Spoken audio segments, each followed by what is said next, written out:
আপনি যদি আবার মোবাইলের ভিতরে চাইয়া থাকেন তো সারা জীবন তো ভিতরে দেখলেন, তো আমি বাড়ি শিখিতাম, তাই ভিতরে থাকতাম, এটা ভালো আসছিল নাকি?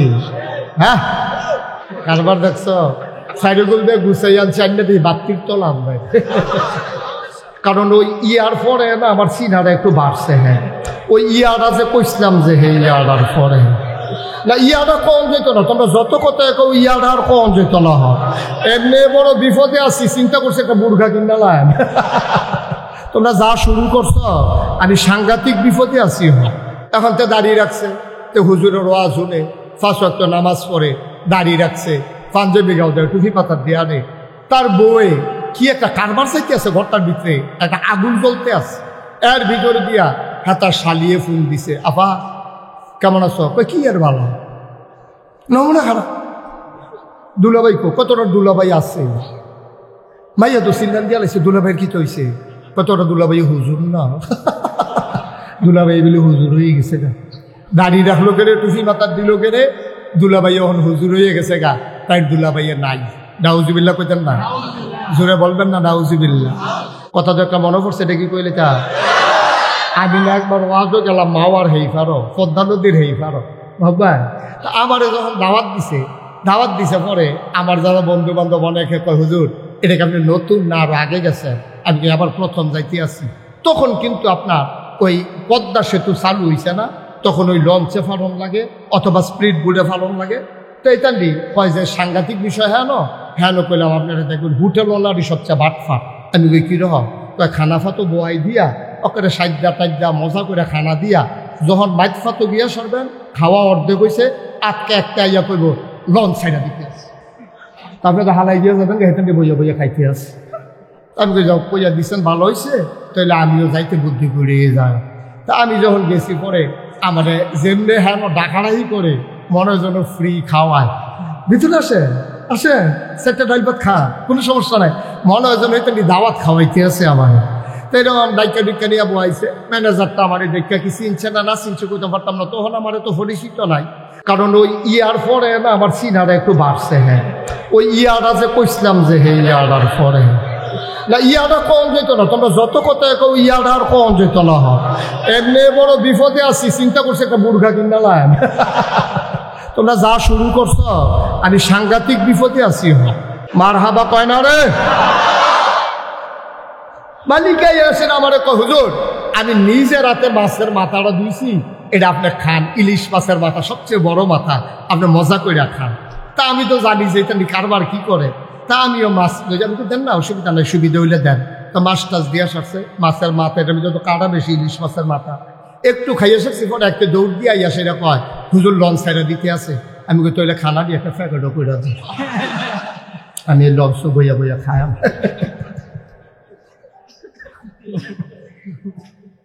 টেনশনের দরকার নাই, দাও একটু দেরি হইব, তাহলে আমি কই খাইয়েই উঠি। খাইতে খাইতে খাইতে খাইতে বুড়ি দেখালি দুনিয়া সারায়, বাবা দুনিয়া সারো, বাবা দুনিয়া সারো। দুনিয়া ছাড়তে ছাড়তে হেতে সব সাইডা দিছে, আর এবার খেত রাখতে রাখতে এই গ্রাম বাদ দিয়ে এই গ্রামও গেছে। মুড়িদ খালি দুনিয়া সারায়, আর এবারে খালি দুনিয়াটা আঞ্জা দিয়া ধরে। আপনি বললে আপনি জিব্বা কামড় দিয়ে কচ করে কেটে ফেলবেন। আমি এমন একজন পীর সাহেবের নাম জানি, আপনি শুনলে অবাক হয়ে যাবেন। এই যে গত বিএস খতিয়ান হইল, এই লাস্ট যেটা বাংলাদেশের সরকার যে খতিয়ান করতে হইলো, অফিসার এসে পীর সাহেব জিগাইছে যে হুজুর আপনার জমির কাগজপত্র লইয়ে যান, আর আপনার কয় ভাই কই বোন কন, আমি এটি ফরাইজ মতো বাক করে দিয়ে দেন। এবারে হাসতে হাসতে কয়, আমি তো আবার বাহির ঘরে একজনে সব দিয়ে আমারে দেন। এবারে কাগজপত্র সব লেখা দিয়া সেরা থানা তো যাইতে পারছে না, ওই পীর সাহেবের বই নেই তো খবর পাইয়া অফিসার লিখা মাইক ফটো ধরে বইছে, আপনি যে সব বাইয়েতে লেখা দিচ্ছেন, বা আমার দুষ্কে আপনার বাইয়ে ঢুকেছে, আপনারা কেউ নাই। হেপারা আছে একজন, তো হেপারে দিতাম না ব্যায়াম কারে, এইরকম পীর সাহেব বাংলাদেশও। নাউজুবিল্লাহ কইতেন না, জোরে কইতেন না নাউজুবিল্লাহ। আমি মুশতাক হয়েছি নাগাইশের পীর সাহেব, আমি যদি এখন জিকির শুরু করি আর ফজর পর্যন্ত লা ইলাহা ইল্লাল্লাহ জিকির করি, সব মানুষ বিরোধিতা করবে দূরের কথা, সবাই এসে আমার দেশি মুরগির ডিম সিদ্ধ করে নিয়ে আসবে, মুরগার চাউ ছোট্ট করে বুনা করে সিডা রুটি দিয়া যে হুজুরে অনেকক্ষণ ধরে জিকির করতে আসে, বিদেশি কম্বলটা, ফুতের টেহারা, গাছের লাউডা, মাছের মাথাটা, গরুর কলজাড়া সব আইনা নাগাইশের হুজুরের রুমের চতুর্দিক দিয়া, জিকিরের চতুর্পাশ দিয়া এরকম হাদিয়া তোহফা আসতে আছে। আর এলাকার সবাই কইতে আছে, রে হুজুর যে জিকির করে, মনে হয় মাছে জিকির করে, গাছে জিকির করে, আকাশে জিকির করে, বাতাসে জিকির করে, কি সুন্দর জিকির। আমি জিকির করলে বাধা তো আসেই না, বরঞ্চ আমার হাদিয়ার অভাব হয় না। আর নবীজি ঠিক এই জিকিরটা করার কারণে নবীজির উপরে আঘাত আসলো, গালি আসলো, ওরা মারতে ধরলো, তাইলে বুঝা যা গেল কুসকুস কালা, ঠিক কিনা কম? বুঝা গেল আমার জিকির আর নবীজির জিকির এক জিকির না, কারণ আমার জিকিরে কারো কিচ্ছু আসে যায় না। আর ওরা বুঝে ফেলেছে নবীর জিকির বানিয়েছি সাংঘাতিক জিকির। আবু জাহেল বুঝেছে আমি এখন সমাজের নেতা, আমি এখন সর্দারি করি। মোহাম্মদের সুন্দর চরিত্র, একটা মিশা কথা কয় না, আগের যাইতে এই বিচারের নাম দিয়া আগের যাইতে টেহা খায় না, আমানতে টেহা মাইরা খায় না, রাস্তার গম আইছে এডিও খায় না, হগিন্ডি বেডির লিগে বিস্কুট আইছে, আমরা হেতারা সেই বিস্কুট খাইয়া বইয়া দিছে, ঠিক কিনা? তারা দেখছে মোহাম্মদের যে চরিত্র, সুবহানাল্লাহ বলবেন না? আমার নবীজির যে চরিত্র, যেই সুন্দর অনুপমা আদর্শ, কি সুন্দর তার হাসি, কি সুন্দর তার চেহারা, কি সুন্দর তার ব্যবহার, কি মজার তার এই মেহমানদারি। এই মানুষটা যদি সমাজে কায়েম হয়ে যায়, তাইলে আমি আবু জাহেলের সর্দারি এই সমাজে আর চলবে না, ঠিক কিনা কন? কথা ঠিক কিনা কন? এটা স্বাভাবিক জিনিস, এটা স্বাভাবিক জিনিস। সব অসতের মেলার ভিতরে একজন মানুষ যখন সৎ হিসাবে প্রকাশ পায়, তখন অসৎ মানুষগুলো ডেস্ট্রয় হয়ে যায়, সততা বিজয়ী হয়ে যায়। কিন্তু আমাদের দেশে কি জানেন, অসতের এত মেলা হয়েছে, সৎ মানুষের এখনো কোনো দাম নাই, ঠিক কিনা কম? মনে করেন সব এই মাঠের ভিতরে হাজার হাজার মানুষ, আপনারা সবাই কাপড় চুপড় পরে আসছেন। এখন যদি একটা লোক একবার উলঙ্গ হইয়া, নিচেও কিচ্ছু নাই, উপরেও কিচ্ছু নাই, একবার উলঙ্গ এই মাঠের মাঝখানে আইয়া যদি দাঁড়ায়, তারা সবাই মিল্লা উনার থেকে আরম্ভ করিয়া আমি মাহবুবুর রহমান আশরাফি ভাই, প্রিন্সিপাল হুজুর, আমরা এখানে যারা আছি সবাই কি বলবো? সবাই বলবো অসভ্য, প্রত্যাইয়া মাই দেখে রয়েছে, তার শৈলকটা কাপড় চুপড় নাই, বার করতারে। কইব কি কইব না? কথা না কইব কি না কন? কারণ যেহেতু আমরা সবাই কাপড় পরে রাখছি, এখন একটা উলঙ্গ মানুষ আসলে সে হবে অসভ্য।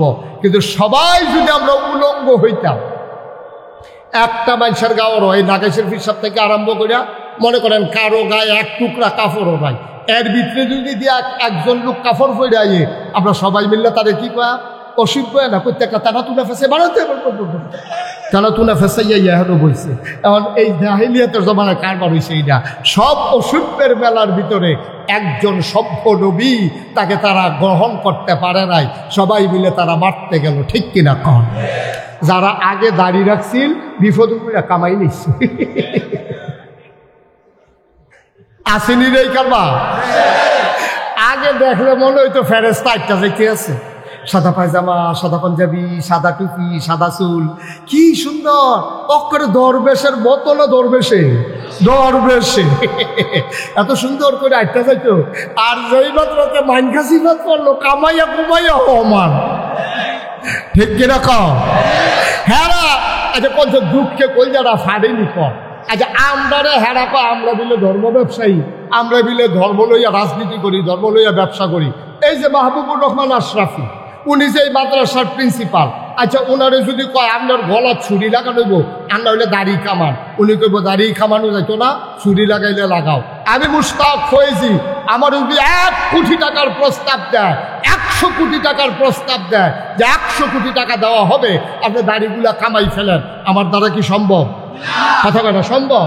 তাহলে যেই মানুষগুলো কোটি টাকার কাছে হার মানে না, যেই মানুষগুলো গলায় মুখে বন্দুক ধরলে তার ইসলাম থেকে দূরে সরে যেতে চায় না, তারা হয়ে গেছে ধর্ম ব্যবসায়ী। আর যারা রাজনৈতিক ভাবে নিজেকে প্রতিষ্ঠিত করার জন্য সুরত ধারণ করে ইসলামের, সিরত হলো শয়তানের, ওরা ধর্ম ব্যবসায়ী না, আমরা ধর্ম ব্যবসায়ী, ওরাই হচ্ছে প্রকৃত ধর্ম ব্যবসায়ী, ঠিক কিনা বলো?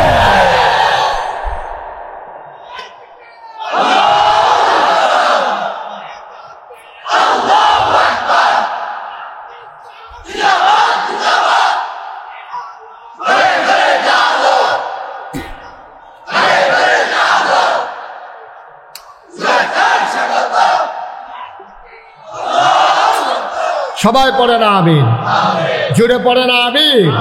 তাহলে রেজাল্ট কি দাঁড়ালো? রেজাল্ট দাঁড়ালো আল্লাহ তাবারক ওয়া তাআলা ১৫০০ বছর আগেই জানতেন এই কারবার যে হবে। তোমরা সূরত ধরবা একরকম, সিরত নেবা আরেক রকম। এজন্য আল্লাহ বলছেন ওয়ালা তুতিল কাফিরিন ওয়াল মুনাফিকিন, কাফের মুনাফিকদের অনুকরণ করা যাবে না, যাবে না, যাবে না। ঠিক কি না কও? এই পথে আমরা যেদিন এসেছি, যেদিন আল্লাহকে আল্লাহ বলে মেনে নিয়েছি, নবীকে নবী বলে মেনে নিয়েছি, যেদিন বিশ্বাস করেছি এই জীবন থেকে একদিন হারিয়ে যাওয়া লাগবে, আর ওই জীবনটা শুধু যেমন তেমন জীবন না, সেখানেই হবে আসল ফায়সালা। সেই দিন থেকে দৃঢ় মনোবল নিয়ে, অটল পাহাড়ের মতো অবিচল আস্থা নিয়ে আমরা বিশ্বাস রেখে এগিয়ে যাচ্ছি। এই পথে চলতে গেলে এ পথ কখনো কুসুমাস্তীর্ণ নয়, এ পথ কণ্টকাকীর্ণ। এ পথে চলতে গেলে কাটার আঘাতে রক্তাক্ত হওয়া লাগবে, রঞ্জিত হবে পিছ জ্বালা পথ। এটা জেনে জেনেই আমরা এ পথে এসেছি। আমরা জানি এ পথে আসতে গেলে মামলা হবে, হামলা হবে, নির্যাতন হবে, প্রয়োজনে জীবন দেওয়া যাবে, ঈমান দেওয়া যাবে না। হাত তুলে দেখা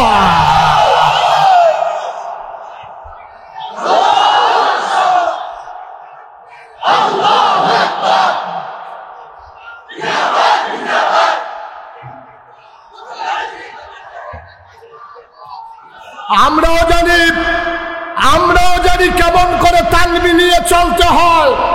আমরাও তাল মিলিয়ে চলতে জানি, কিন্তু আমরা বিশ্বাস করি এই দুনিয়ায় ফুলের মালার কোনো দাম নাই, কবরে যদি হয় জুতার মালা। ঠিক কিনা বলো? আর এই দুনিয়ায় যদি টিটকারি হয়, মস্করা হয়, গুম হয়, নির্যাতন হয়, নিপীড়ন হয়, মামলা হয়, হামলা হয়, ফাঁসি কাস্তে ঝুলতে হয়, বিশ্বাস আছে যেদিন কবরে যাব অপেক্ষা করছে আমাদের জন্য ফুলের মালা। ঠিক কিনা বলো? সুতরাং দুনিয়ায় ছেলেরা বসাও, তারা চুপ করে বসাও। তা কায়দা ভাইয়া লেছে বাবা, সবাই কনা আমিন, জোরে কনা আমিন।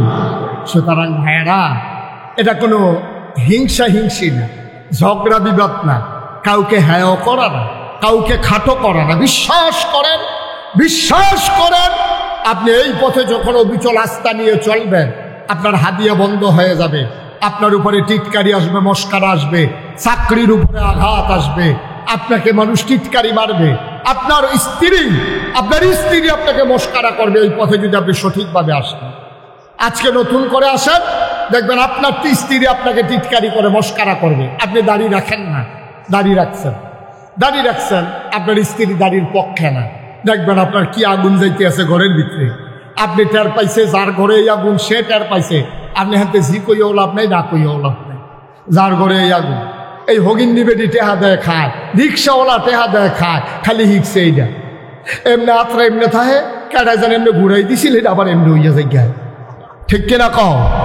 কেন আপনার মতো মানুষ, আমি যে মুস্তাক হয়েছি, আমিও তো ফিসাব, আমি মানলো তো, আমি মাটি কাটলেও তো ডেলি 500 টাকা পাই। আমি যদি মাটিও কাটি, আমার ডেলি 500 টাকা রুজ দেওয়ান লাগবো।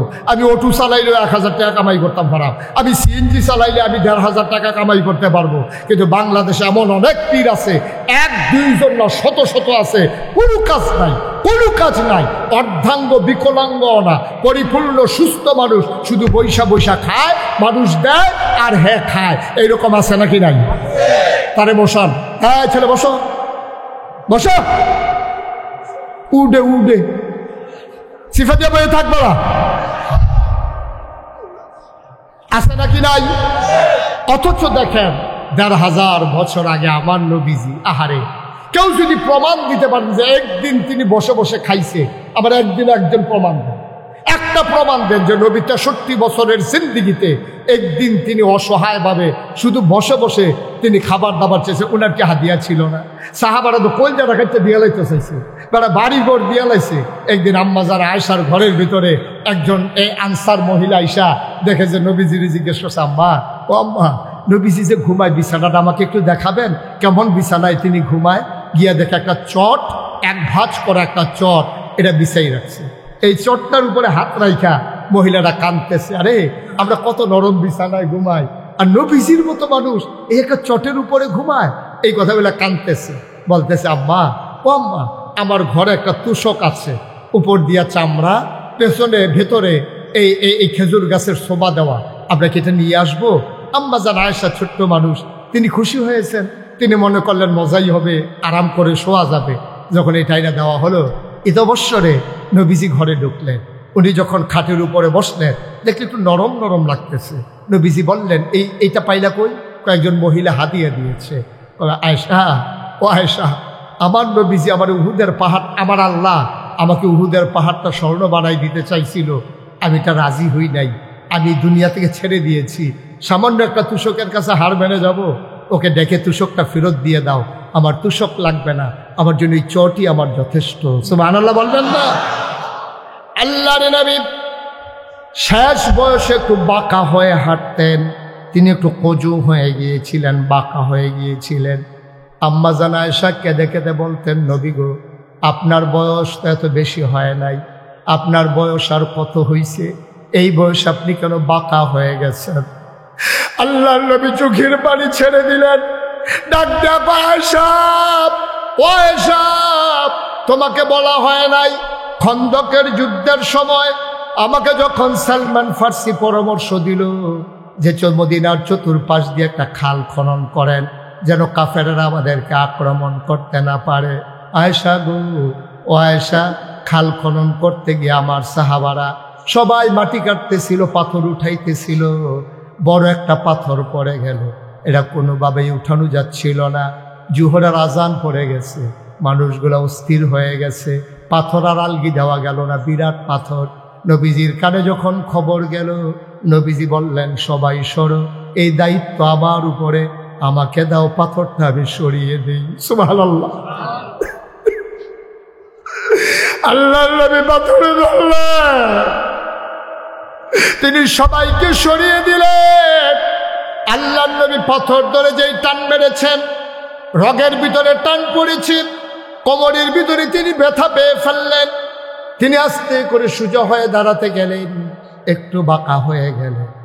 নবীজি কান্দে আর কয়, আয়েশা, সেই দিন যে পাথর টান দিয়ে একটু ব্যথা পাইছিলাম, এই ব্যথাটা আজ পর্যন্ত আর আমার কাছ থেকে গেল না। দুজাহানের বাদশা নবী, দুজাহানের বাদশা নবী। ভাই, ইবনে তাফসীর ইবনে কাসির, একটা বিশ্ববিখ্যাত তাফসীর, ইবনে কাসির দামিশকি রহমাতুল্লাহ আলাইহি হাদিস এনেছেন সেখানে নবীজি। এই হাদিসটা এত রেয়ার, আমি আর কোথাও অনেক জায়গায় খুঁজছি, আমি হাদিসটা আর পাই নাই। সেখানে ইবনে কাসির দামিশকি রহমাতুল্লাহ আলাইহি বলেন, একবার নবীজি বসে আছেন, এমন সময় একজন বেদুইন আরব, দূর মরুভূমির গ্রামের একটা আরব মুসলমান আসছে নবীর দরবারে, এসে বলতেছে, আসসালাতু ওয়াসসালামু আলাইকা ইয়া রাসূলুল্লাহ, আসসালাতু ওয়াসসালামু আলাইকা ইয়া হাবিবাল্লাহ। নবী বললেন, ওয়া আলাইকুম আসসালাম ওয়া রাহমাতুল্লাহ, কি খবর? কই, ইয়া রাসূলুল্লাহ, আপনি কি আমাকে চিনতে পেরেছেন? কই, না, তোমাকে তো চিনলাম না। কই, আমি দূর মরু প্রান্তরে একেবারে অজপাড়া গায়ে নিবৃত পল্লীতে বর্ডার বেল্টে আমার ঠিকানা, আজ একবারে সাইডে আমার বাড়ি, সবসময় তো আসতে পারি না, এজন্য আপনি আমাকে দেখেন কম, আপনারেও আমি দেখি কম। নবীকেও একটা খুশির খবর নিয়ে এসেছি। আল্লাহর নবী বললেন, কিসের খুশির খবর? ইয়া রাসূলুল্লাহ, ইয়া হাবিবাল্লাহ, আপনি তো আমার রুহানি পিতা, আমার মেয়েটা তো আপনার নাতনি, আপনার মেয়ে, আপনার নাতনি বিয়ের উপযুক্ত হয়ে গেছে। আমি একটা ভালো ছেলে পাইয়া, নামাজি, পরহেজগার, অনেক সুন্দর উত্তম চরিত্রের অধিকারী একটা মানুষ পাইয়া তার জন্য বিয়ে ঠিক করে ফেলেছি, বিয়েও হয়ে গেছে।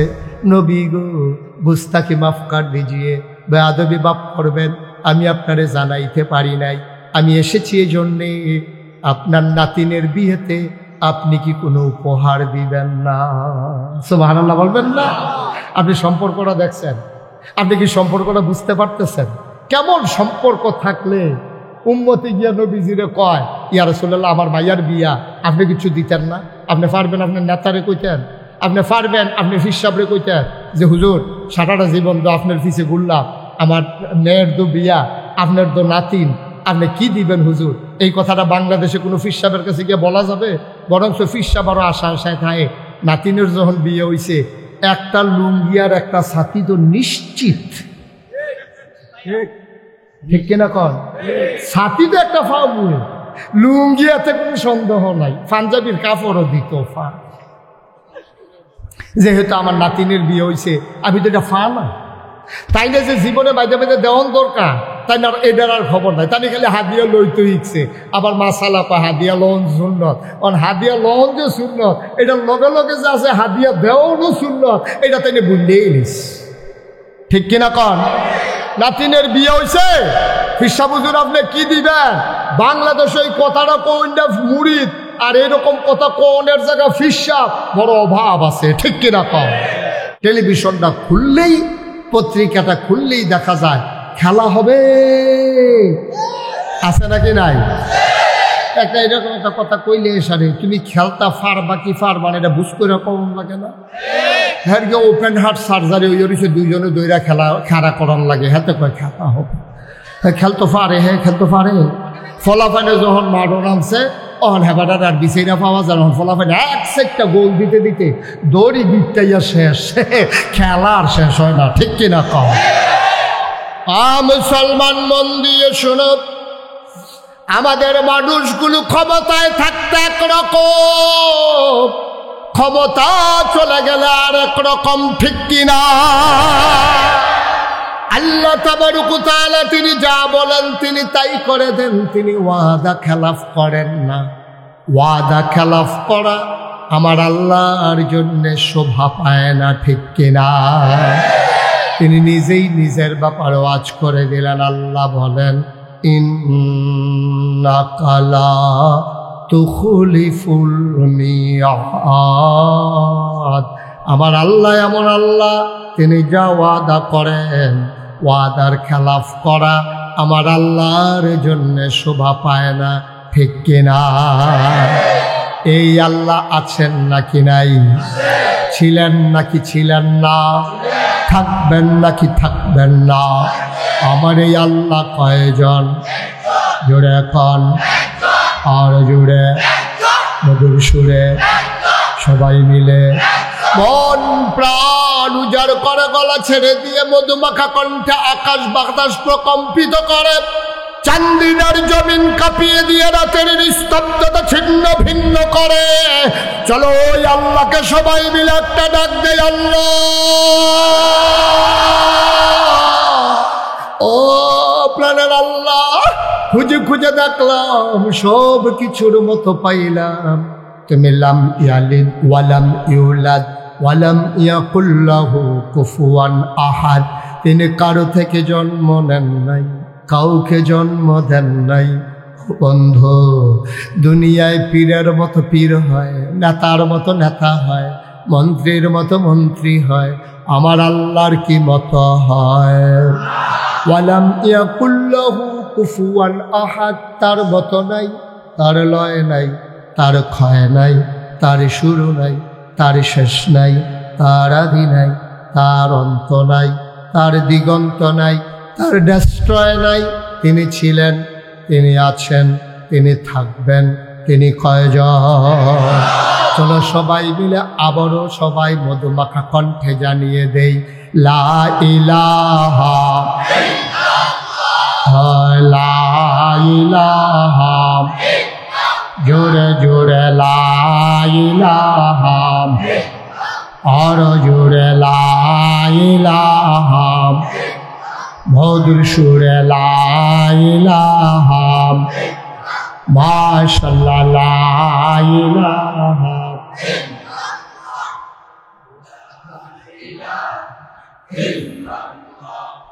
লা ইলাহা ইলাহা ইল্লাল্লাহ মুহাম্মাদুর রাসূল সাল্লাল্লাহু আলাইহি ওয়াসাল্লাম। সবাই পড়েন আলহামদুলিল্লাহ। কোরআনে ঢোকার আগে মারদুদ শয়তান থেকে ফানাহ চাই, যিনি রহমান যিনি রাহিম, তার নামে চলেন শুরু করি, সবাই পড়ি। আউযু বিল্লাহি মিনাশ শাইতানির রাজিম। বিসমিল্লাহির রাহমানির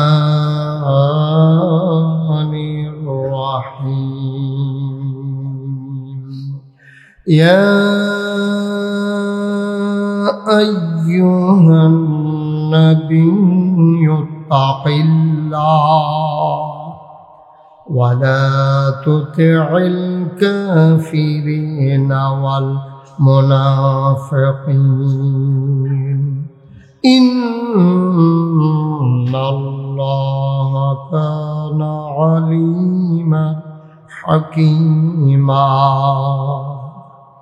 আমার আল্লাহ রাব্বুল আলামিন কোরআনুল কারীমে 21 পারায় সর্বশেষ একটা সূরা দিয়েছেন। সূরার নাম রেখেছেন সূরা আহজাব। এই সূরা আহজাব মদিনায় অবতীর্ণ। এখানে আয়াত আছে ৭৩টা, রুকু আছে ৯টা। বলেন সুবহানাল্লাহ। আয়াত কত? সবাই মুখস্থ করে ফেলতে হবে। আয়াত কত? রুকু। সূরা কি মাক্কি না মাদানী? মাদানী সূরা। সূরার ভিতরে ৭৩টা আয়াত, ৯টা রুকু। আল্লাহ বলছে ইয়া আইয়ুহান নবী, হে নবী। আল্লাহ নবীকে ডাকলেন, বললেন হে নবী। মুফাসসিরিন কিরাম ঐকমত্য পোষণ করেছেন, যদিও নবীকে ডেকেছেন, কিন্তু এই শুধু নবী এখানে এই আল্লাহর ডাকের আওতায় না। এখানে নবীর যত উম্মত, যত দুনিয়ার মানুষ, কিয়ামত পর্যন্ত যারা আসবে, কোরআনের প্রতিটি আয়াত, প্রতিটি বাণী যেটা আমাদের জন্য হচ্ছে শিক্ষা। এই কোরআন হচ্ছে আমার তোমার জীবন বিধান, পথ চলার পথেও। যদিও দেখেছেন ইয়া আইয়ুহান নবী, হে নবী। ডাকের ভেতরে আমরাও যেন পড়ে গেছি। বলেন আলহামদুলিল্লাহ। আল্লাহ বললেন ইয়া আইয়ুহান নবী, হে নবী, ইত্তাকিল্লাহ, আপনি ভয় পাবেন শুধুমাত্র, কেবলমাত্র, একমাত্র আল্লাহকে। সুবহানাল্লাহ বলবেন না? ভয় পাবেন কাকে? কথা বলে ভয় পাবেন কাকে? এই কথা ডাকে ডেকে ডেকে আল্লাহ বলতেছেন নবী, নবী আপনার কাছে অনেক কিছু আসবে। আপনার বিরুদ্ধে টিটকারি হবে, মস্কারা হবে, আপনার বিরুদ্ধে মামলা হবে, হামলা হবে, জেলখানায় থাকা লাগবে। আপনারে মানুষগুলো মস্কারা করবে, আপনার মৃত্যুর জন্য তারা ফাঁদ পাতবে, আপনাকে অযথা তারা হয়রানি করবে, আপনার কথাগুলো নিয়ে তারা ট্রল করবে, তারা টিকটক করবে, আপনার কথাগুলো নিয়ে তারা তামাশা করবে, মস্কারা করবে, আপনাকে ভয় দেখাতে চাইবে নানানভাবে, নানান শ্রেণী। ইত্তাকিল্লাহ, আপনি মনে রাখবেন আমি আল্লাহ আপনাকে বলছি। আপনি কাউকে, ওই প্রশাসন বলেন, ওই যান্ত্রিক এই আপনার যারা ক্ষমতার মসনদে আছে ওরা বলেন, প্রশাসন বলেন, র্যাব, গোয়েন্দা, কর্মকর্তা, কর্মচারী, যত ধরনের প্রভাবশালী, ক্ষমতাশালী, এলাকার সর্দার, পুঁজিপতি, রাষ্ট্রপতি, যারাই যেখানে ক্ষমতাসীন থাকুক, আপনি মনে রাখবেন কাউকে আপনি ভয় করবেন না। কুছ পারোয়া নেহি, আপনি ভয় করবেন শুধুমাত্র, কেবলমাত্র, একমাত্র আমার আল্লাহকে। ঠিক কিনা বলেন? মুসলমান, কাউকে ভয় করা যাবে না। ভয় করলে ঈমান নিয়ে কবরে যাওয়া যাবে না। আজকে যদি আমি এখন সুদের বিরুদ্ধে কথা বলি, এই এলাকায় যারা সুদখোর ওরা বলবে হুজুর কি একটা ওয়াজে পারে আর পারে না। আমি পারলেই কি আর না পারলেই কি, আমি যে এত বলতে আছি তারপরও তো আপনি ছাড়েন না। সুদখোর আমার ওয়াজে সন্তুষ্ট হবে না, এইটাই স্বাভাবিক। ঠিক কিনা? এমনকি তারা গুপ্ত হত্যার পরিকল্পনাও করতে পারে, এমনকি তারা আক্রমণ করতে পারে, নানানভাবে বেইজ্জতি করতে পারে মাহফিলের।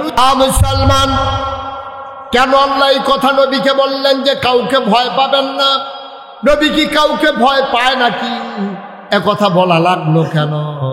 কারণ হলো নবী যখন দ্বীনের দাওয়াত দেওয়া শুরু করলেন, 3 দল মানুষ নবীর বিরুদ্ধে একেবারে খড়গহস্ত।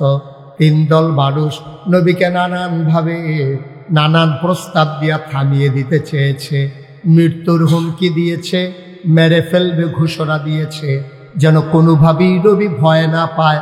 আল্লাহ তাবারক ওয়া তাআলা নবীর মনে বিশ্বাস জাগিয়ে দিচ্ছেন, ওয়ালা তুতিল কাফিরিনা ওয়াল মুনাফিকিন, ভয় তো পাবেনই না মুনাফিক কাফের যারা, তাদের অনুসরণ অনুকরণ করাও যাবে না, ঠিক কিনা?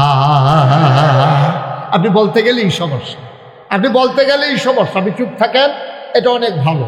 আর এমন কাজ করেন যেটাতে কোনো সমস্যা নেই। নবী যখন বললেন সাফা পাহাড়ের পাদদেশে, নবীজি যখন বললেন, ও দেশবাসী, আমার গোষ্ঠীর মানুষেরা, আমার রক্তের অংশরা, আমার যারা এলাকাবাসী, দেশবাসী, তোমরা আমাকে বলো আল আমিন, তোমরা আমাকে বলো সাদেক, আমি বিশ্বাসী, আমি সত্যবাদী। এই কথাগুলো তোমরা যখন ঘোষণা দাও, আবার আমি তোমাদেরকে যদি বলি কুলু লা ইলাহা ইল্লাল্লাহ, তোমরা সবাই পড়ো লা ইলাহা ইল্লাল্লাহ। ভাই, বুঝার জন্য বলতেছি, খরগোশের মতো কান খাড়া করে, মাছের মতো নিষ্পলক নয়নে দয়া করে একটু শুনুন, একটু বুঝুন। আমি যদি এই যে আল্লাহর নবী বলছেন পড়ো লা ইলাহা, কথা বলুন লা ইলাহা ইল্লাল্লাহ, এই কথা বলার সাথে সাথে আপনার সবাই বলতে হবে, সব কাফেররা মক্কায় যারা ছিল তারা কি খুশি না বেজার? কথা কোন, খুশি না বেজার? হ্যাঁ, সংখ্যা একেবারে মাইনরিটি, সামান্য কিছু লোক খুশি হয়েছে যারা দিন নিজের জীবনে গ্রহণ করেছে। ওরা ছাড়া মাইনরিটি যারা, মেজরিটি যারা, মাইনরিটি একটা সংখ্যা, সামান্য কয়েকজন, তারা খুশি হয়েছে। আর বাকি সবাই মিলে টিটকারি মস্কারা, ও এতদিনের ঘুমর বাড়িছে, পাগড়ি বেঁধে আডে তাইনে মনে হয় যেন কত্তরা মুসল্লি, এতক্ষণে তাইনে খাইছে ধরা। আমরা তো এতদিন বুঝছি না এই বাপ ধরে সেটা উনি কি করতে আছে।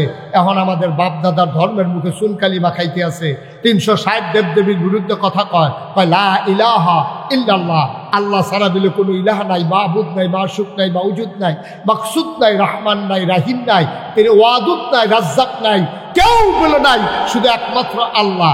এটা সরাসরি আমাদের বিরুদ্ধে যুদ্ধ ঘোষণা। এতক্ষণে ওনার ভালো বের হয়েছে। ভাই, সত্যি কথা মনে রাখেন, ওই ময়দানটার ভিতরে সামান্য কয়েকজন লোক ছাড়া একজনও নবীকে সমর্থন করে নাই। সবাই টিটকারি মেরেছে, মস্কারা মেরেছে, মারতে ধরেছে। আবু জেহেল তো বারবার উঠা যায়, নবীজিরও ঘুষি দিব, কয়েকবার গেছে, তো আবার কয়েকজনে ধৈর্য রাখে। তো ঝগড়ার সময় আমরা দেশেও দেখছি লাগলে ধৈর্য রাখে, আমি তো ধৈর্যেন না।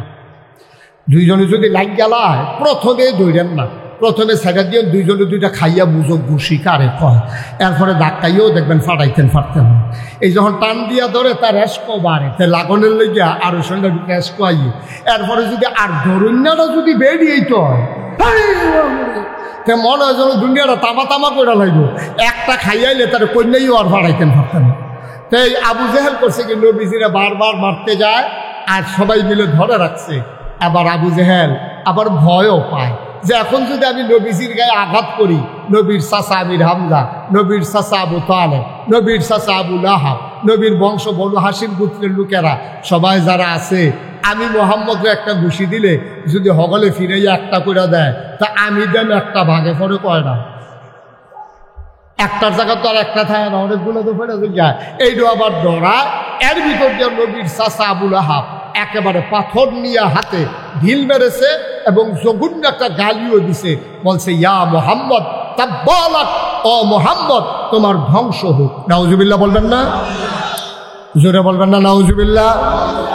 আবার আপনারা রায় দিবেন, 4000 বছর আগে যারা নবীকে গালি দিল, মারতে গেল, পাথর মারল, আজকে 1500 পরে এই 2025 সালে 12ই জানুয়ারি আবার আপনারা রায় দিবেন, নবী কি খারাপ মানুষ ছিলেন? নবী কি সন্ত্রাসী ছিলেন? নবী কি বাসের ভিতরে আগুন দিছিলেন? নবী কি ক্ষমতা দখল করতে চাইছিলেন? চান্দিনা বাজারে ভিড় দখল দিছিলেন? তাহলে নবীরে মারতে গেল কেন?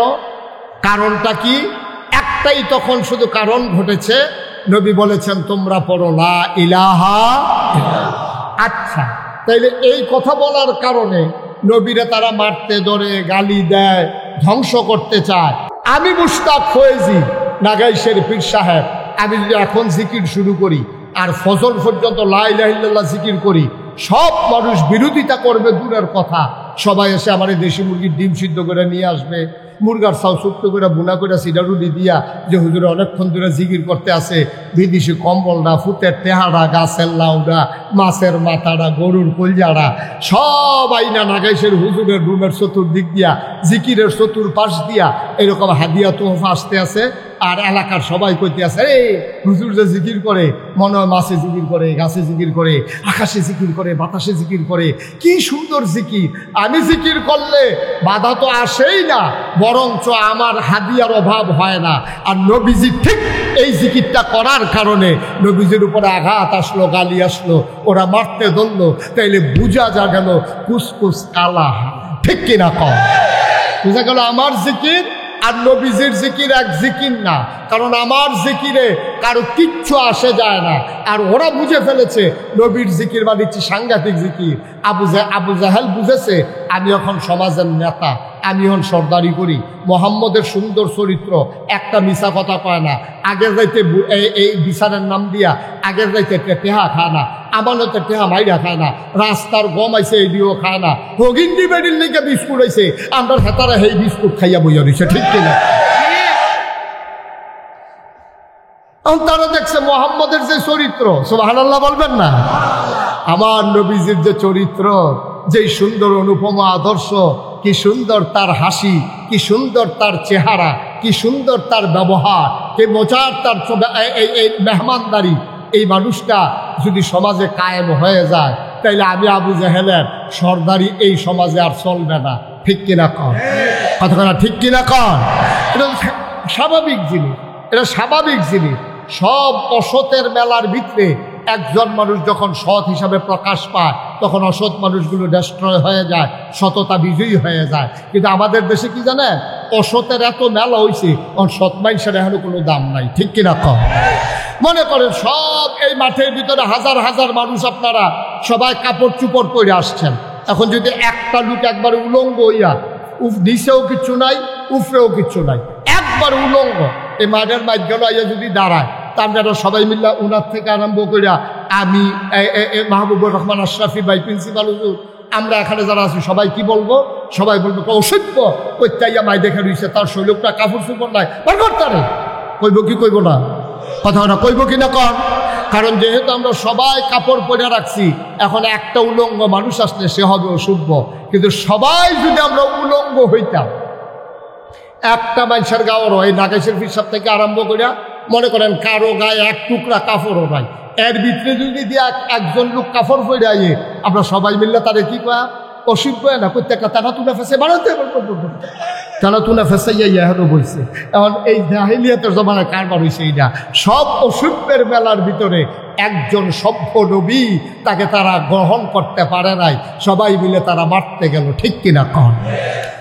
মুসলমান মন দিয়ে শুরু, নবী দাওয়াত দেওয়ার সাথে সাথে তিন দল মানুষ নবীর বিরোধিতা শুরু করে দিল।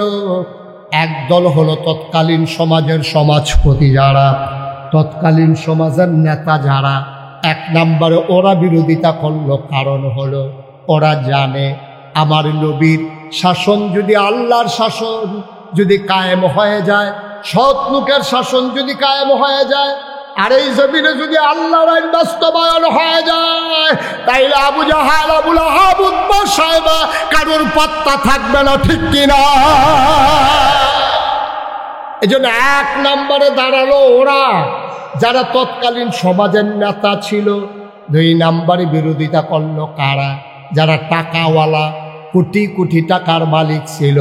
তারা বুঝে ফেলেছে যদি দিন কায়েম হয়ে যায়, শতকরা 2.5 টাকা হারে কেউ ইচ্ছা করে জাকাত দিলে দেবে, নাইলে তার থেকে জাকাত আদায় করা হবে। সুতরাং সে বুঝে ফেলছে এত মেহনতের টাকা ইসলামের নাম দিয়ে আবার কাছ থেকে নিয়ে যাওয়া হবে। এই জন্য তৎকালীন পুঁজিপতি টাকাওয়ালা যারা, তারা ঘোষণা দিয়ে দিল, টাকা নাও, ইসলাম থামা, ঠিক কিনা কন? এখনো একটু কথা কেন, আপনি কিন্তু 2-3 বার কথা কইছেন, আমি দেখছি, একটা শব্দও করেন না, বিরক্ত করেন। আমার সময় আমি পাবো কম, এটার ভিতরে দিয়ে আপনারা ফেরিঘাটের তারার মতো কাম করলে কারবার হইব। কথা তো একটা মনে পড়ছে, এটা কি কইলে তা? আমি না একবার ওয়াজও গেলাম, মাওয়ার হেই পারো, পদ্মা নদীর হেই পারো, বাবা তা আমারে যখন দাওয়াত দিছে পরে আমার যারা বন্ধু বান্ধব অনেকে কয় হুজুর এটাকে আপনি নতুন না আরো আগে গেছেন, আমি আবার প্রথম যাইতে আসি। তখন কিন্তু আপনার ওই পদ্মা সেতু চালু হয়েছে না, তখন ওই লঞ্চে ফালন লাগে অথবা স্পিড বোর্ডে ফালন লাগে। তো এটা নি কয় যে সাংঘাতিক বিষয় হ্যাঁ কইলাম আপনারা দেখবেন হোটেলওয়ালারই সবচেয়ে বাটফা। আমি কই কীরকম? কয় খানা ফাতো বোয়াই দিয়া ওকে সাইডা টাইডা মজা করে খানা দিয়া যখন মাইক ফাতো গিয়া সরবেন খাওয়া অর্ধেক হয়েছে আটকে একটা ইয়া করবো লঞ্চ ছাইড়া দিতে আছে। তারপরে তো হালাই দিয়ে যাবেন হেঁটে বইয়া বইয়া খাইতে আছে। আমি কই যাও কইয়া দিচ্ছেন ভালো হয়েছে, তাহলে আমিও যাইতে বুদ্ধি করে যায়। তা আমি যখন গেছি পরে আমাদের যেমনি হ্যাঁ ডাকাড়াই করে মনে যেন ফ্রি খাওয়ায়, ভিতরে আসেন সেটা ডাইল ভাত খা, কোনো সমস্যা নাই, মনে হয় যেন এটা দাওয়াত খাওয়াইতে আছে আমার। তো এরকম ডাইকা ডিক্কা নিয়ে বয়াইছে। ম্যানেজারটা আমার ডাইকা কি চিনছে না চিনছে করতে পারতাম না, তখন আমার তো পরিচিত নাই, কারণ ওই ইয়ার পরে না আমার চিনারা একটু বাড়ছে। হ্যাঁ ওই ইয়ারা যে কইছিলাম যে হে ইয়ারার পরে না, ইয়ারা কম যেত না, তোমরা যত কথা কেউ ইয়ারা আর কম যেত না। হয় এমনি বড় বিপদে আছি, চিন্তা করছে একটা বুর্গা কিনলাম। তোমরা যা শুরু করছো আমি সাংঘাতিক বিপদে আছি। মার হাবা কয় না রে মালিকাই আসেন আমার কয় হুজুর আমি নিজে রাতে মাছের মাথাটা দিয়েছি, এটা আপনি খান, ইলিশ মাছের মাথা সবচেয়ে বড় মাথা, আপনি মজা করে খান। তা আমি তো জানি যে এটা কারবার কি করে, তা আমিও মাছ আমি তো দেন না, অসুবিধা নেই, সুবিধা হইলে দেন। তো মাছ টাছ দিয়ে আসছে, মাছের মাথা এটা তো কাটা বেশি, ইলিশ মাছের মাথা একটু খাইয়ে এসেছি। পরে একটা দৌড় দিয়ে আইয়া সেটা কয় হুজুর লঞ্চ সাইডে দিতে আছে। আমি কই তৈলে খানা দিয়ে একটা ফ্যাকেটও করে দিই, আমি লঞ্চ বইয়া বইয়া খাই।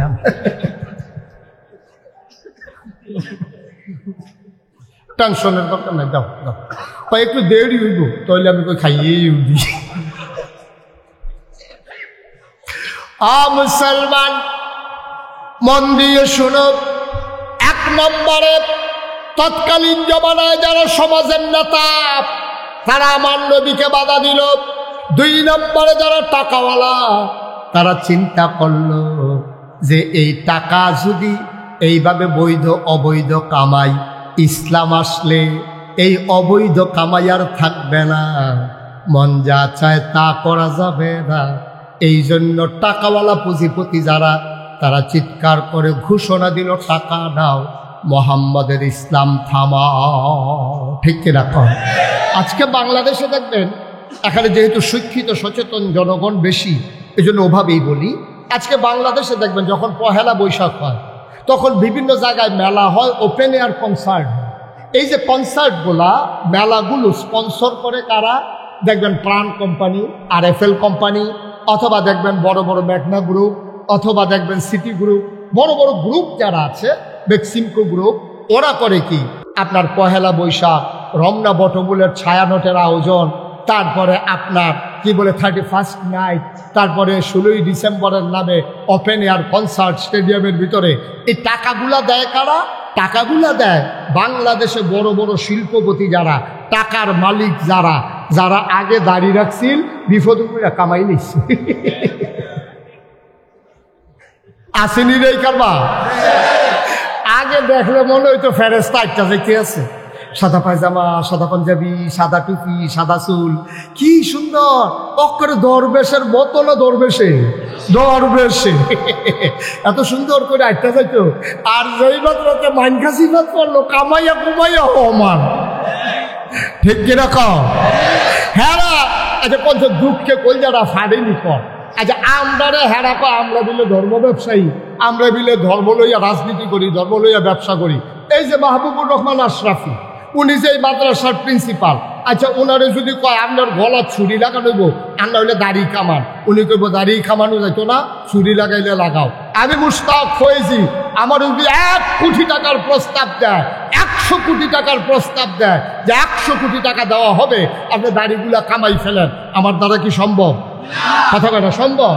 তাহলে যেই মানুষগুলো কোটি টাকার কাছে হার মানে না, যেই মানুষগুলো গলায় মুখে বন্দুক ধরলে তার ইসলাম থেকে দূরে সরে যেতে চায় না, তারা হয়ে গেছে ধর্ম ব্যবসায়ী। আর যারা রাজনৈতিক ভাবে নিজেকে প্রতিষ্ঠিত করার জন্য সুরত ধারণ করে ইসলামের, সিরত হলো শয়তানের। ওরা ধর্ম ব্যবসায়ী না, আমরা ধর্ম ব্যবসায়ী, ওরাই হচ্ছে প্রকৃত ধর্ম ব্যবসায়ী। ঠিক কিনা বলো?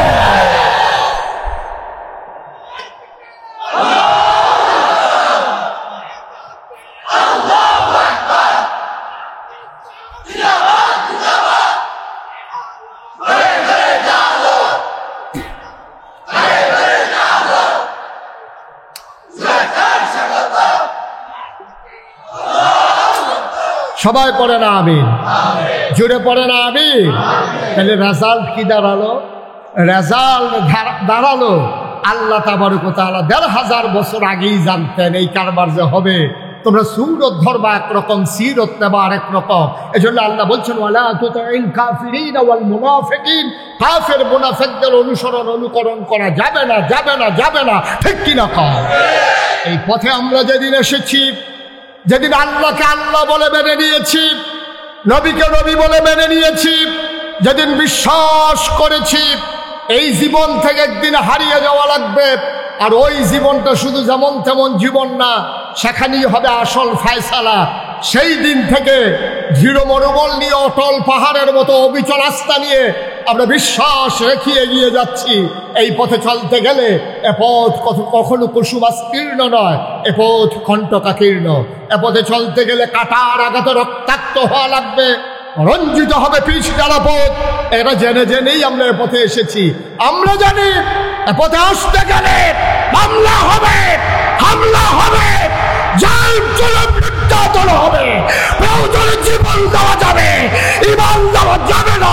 রাজি আছো কি না? হাত তুলে দেখা।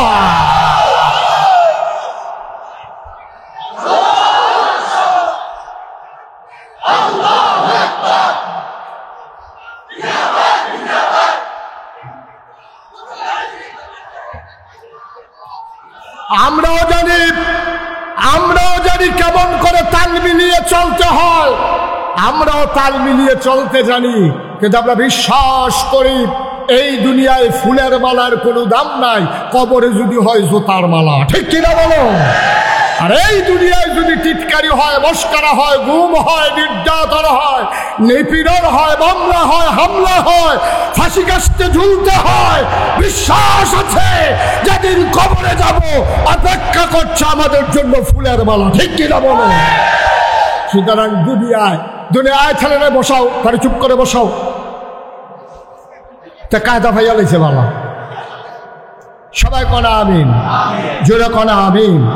সুতরাং ভাইয়েরা, এটা কোনো হিংসি না, ঝগড়া বিবাদ না, কাউকে হেয় করা না, কাউকে খাটো করা না। বিশ্বাস করেন আপনি এই পথে যখন অবিচল আস্থা নিয়ে চলবেন, আপনার হাদিয়া বন্ধ হয়ে যাবে, আপনার উপরে টিটকারি আসবে, মস্কারা আসবে, চাকরির উপরে আঘাত আসবে, আপনাকে মানুষ টিটকারি মারবে, আপনার স্ত্রী আপনাকে মস্কারা করবে এই পথে যদি আপনি সঠিকভাবে আসেন। আজকে নতুন করে আসেন, দেখবেন আপনার স্ত্রী আপনাকে টিটকারি করে মস্কারা করবে। আপনি দাড়ি রাখেন না, দাড়ি রাখছেন, আপনার স্ত্রী দাড়ির পক্ষে না, দেখবেন আপনার কি আগুন যাইতে আছে ঘরের ভিতরে। আপনি টের পাইছে, যার ঘরে এই আগুন সে টের পাইছে। আপনি হাতে জি কইও লাভ নাই, না কইও লাভ নাই, যার ঘরে এই আগুন। এখন তো দাড়ি রাখছে, তো হুজুরের ওয়াজ শুনে 5 ওয়াক্ত নামাজ পড়ে, দাড়ি রাখছে, পাঞ্জাবি গাও দেয়, টুপি পাতা দেয়া নেই, তার বউয়ে কি একটা কারবার চাইতে আছে ঘরটার ভিতরে, একটা আগুন জ্বলতে আছে, এর ভিতরে দিয়া হাতা শালিয়ে ফুল দিছে। আপা কেমন আছো? কি আর ভালো, নমুনা খারাপ। দুলাভাই কতটা দুলাভাই আছে, মাইয়া তো সিন্দান দিয়া লাগছে, দুলাভাইয়ের কি হয়েছে? কতটা দুলাভাই হুজুর না, দুলাভাই বলে হুজুর হয়ে গেছে গা। দাড়ি রাখলো কেড়ে, টুপি মাথার দিল কেড়ে, দুলাভাই এখন হুজুর হয়ে গেছে গা। তাই দুলাভাইয়ে নাই। নাউজুবিল্লাহ কইতেন না, জোরে বলবেন না নাউজুবিল্লাহ। তাইলে বিরোধিতা করলো কয় দল? 1 নম্বরে যারা রাজনৈতিক নেতা, 2 নম্বরে যারা ছিল পুঁজিপতি টাকাওয়ালা। আজকেও বাংলাদেশে ওই যে বললাম পহেলা বৈশাখে 31st নাইটে 16ই ডিসেম্বরের বিজয়ে তারা টাকা দেয়, পয়সা দেয়, কোটি কোটি টাকা কনসার্টে আয়োজন করে, স্পন্সর করে। আজকে চান্দিনা মাহফিল হয়, এখানে কোনো একটা গ্রুপ এসে বলবে না কোরআনের মাহফিল যখন হয় আর আমরা যখন মুসলমান, পুরাটা খরচ আমরা কোম্পানি দিতে চাই, বাংলাদেশে কোনো কোম্পানি আয়োজন করতে রাজি না, ঠিক কিনা?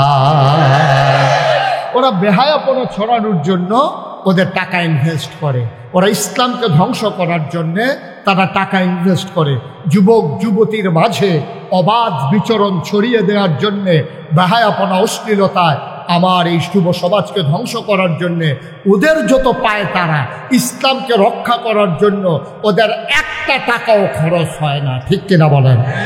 3 নাম্বার কারা বিরোধিতা করল? আবার আপনারা চমকে উঠবেন, থমকে দাঁড়াবেন, আশ্চর্যান্বিত হয়ে যাবেন। 3 নাম্বারে নবীর যারা বিরোধিতা করেছে ওরা হলো তৎকালীন ধর্মগুরু, যারা তৎকালীন সময়ে পূজা দিত। আমাদের দেশে হিন্দুদের যে পূজা দেয়, তো নিজে নিজে কিন্তু পূজা দেয় না, পূজা নিয়ে ব্রাহ্মণের কাছে কয়, ঠাকুরের কাছে কয়, পুরোহিতের কাছে কয়, ভাই আমার একটা পূজা দেওয়া লাগবে, আমার বড় বিপদে আছে, ব্যবসায় বাইর খাইছি, ফলা বিদেশ যাইব, তারে বিয়া করায়, ফলা বাচ্চা হইছে, আমার একটা পূজা দেওয়া লাগবে, একটু পূজাটা দিয়ে দিয়ে। এই কথা বলার পরে তখন পুরোহিত কি কয়, ঠাকুর কি কয়? ঠাকুর কয় 1 ছড়ি ফলা লাগবে, 5 কেজি দুধ লাগবে, একটা ধুতি লাগবে, একটা গামছা লাগবে, নতুন একটা ফাতিলা লাগবে, একটা কলস লাগবে, আর একটা খাসি ফাড়া, হেরা তো ফাড়া না, তো একটা পাঠা লাগবে। এই সবগুলো নিয়ে আসেন, পূজা দেওয়া হবে। খুব ঠান্ডা মাথায় চিন্তা করেন। এখন পূজা দেবে একজন হরিনাথ, হরিনাথে পূজা দিব, গেছে ঠাকুর ব্রাহ্মণের কাছে, ব্রাহ্মণ তারে কইয়া দিছে কি কি লাগবো, কলার ছড়ি লাগবো, দুধ লাগবো, ফাড়া লাগবো, খাসি, তারপরে ধুতি লাগবো, গামছা লাগবো, নতুন ফাইলা লাগবো, নতুন কলস লাগবে। আচ্ছা, এবার মনে করেন আজকে থেকে বাংলাদেশে সব পূজা বন্ধ, ইন্ডিয়াতে সব পূজা বন্ধ, তো যারা ধর্মগুরু, যারা ঠাকুর, যারা পুরোহিত, এখন তো তার কাছে আর কেউ পূজা দিতে যায় না। তো পূজা দিতে না গেলে তার কলার ছড়িও শেষ, তার 5 কেজি দুধও শেষ, ফাড়াও শেষ, গামছাও শেষ, তার ধুতিও শেষ, তার নতুন কলসও শেষ, ফাইলাও শেষ। এবার আপনারা কোন এই ব্যবহার কি বাংলাদেশও আছে যে আপনি করবেন পূজা বন্ধ আর ব্রাহ্মণ ঠাকুরেরা করবে কোনো সমস্যা নাই, বন্ধ করে দাও? এটা মেনে নেবে না। তারা চাইবে পূজা চলুক, তাইলে আমাদের ইনকামের পথ খোলা থাকুক।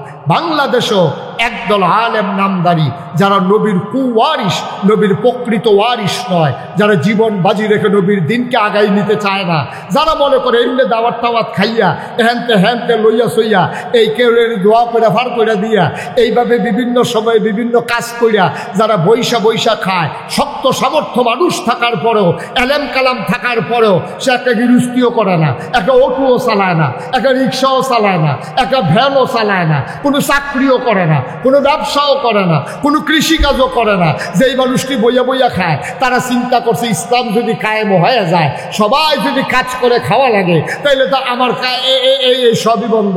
এই সবই বন্ধের জন্য তৎকালীন জমানায় একদল ধর্মগুরু যারা, তারা নবীর বিরোধিতা করেছে, ঠিক কিনা? আজও এই বাংলাদেশের একদল মুসলমান নামধারী, টুপিদারি, ধ্বজাধারী, একদল পাঞ্জাবিওয়ালা মানুষ, তারা দেখা গেছে যে ইসলামের মৌলিক বিষয়ে কথা আসলে তারা নিজেদেরকে ইসলামের বিরোধিতা করা শুরু করে। এবং যখন ওই গণজাগরণ মঞ্চ হয়েছিল, শাহবাগের জমিনে যখন অশ্লীলতা বেহায়াপনা ছড়িয়ে পড়েছিল, তখন এই বাংলাদেশে আলেম নামদারি মানুষগুলোও বলেছে যে আমরা সবচেয়ে বড় পুণ্যের কাজ করেছি, এই বেহায়াপনায় যোগ দিতে পেরেছি, ঠিক কিনা?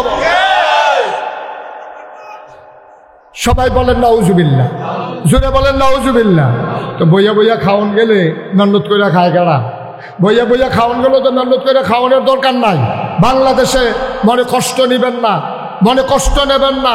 হক্কানি পীর মাশায়েখ আছে বলে এখনো বাংলাদেশে মুসলমান টিকে আছে, কিন্তু পীরালির নাম দিয়া একদল যেইভাবে ইসলামটাকে শেষ করে দিয়েছে, একদল, সবাই না, হক্কানি পীর মাশায়েখ আছেন এখনো, কিন্তু পীরালির নাম দিয়া একদল মানুষ এই হগিন্নি বেটি টেহা দেয় খায়, রিক্সাওয়ালা টেহা দেয় খায়, খালি হিকছে এইটা এমনি আত্রা এমনি থাহে, কেটায় যেন এমনি ঘুরাই দিছিলেন, আবার এমনি হইয়া যায়, ঠিক কিনা কও?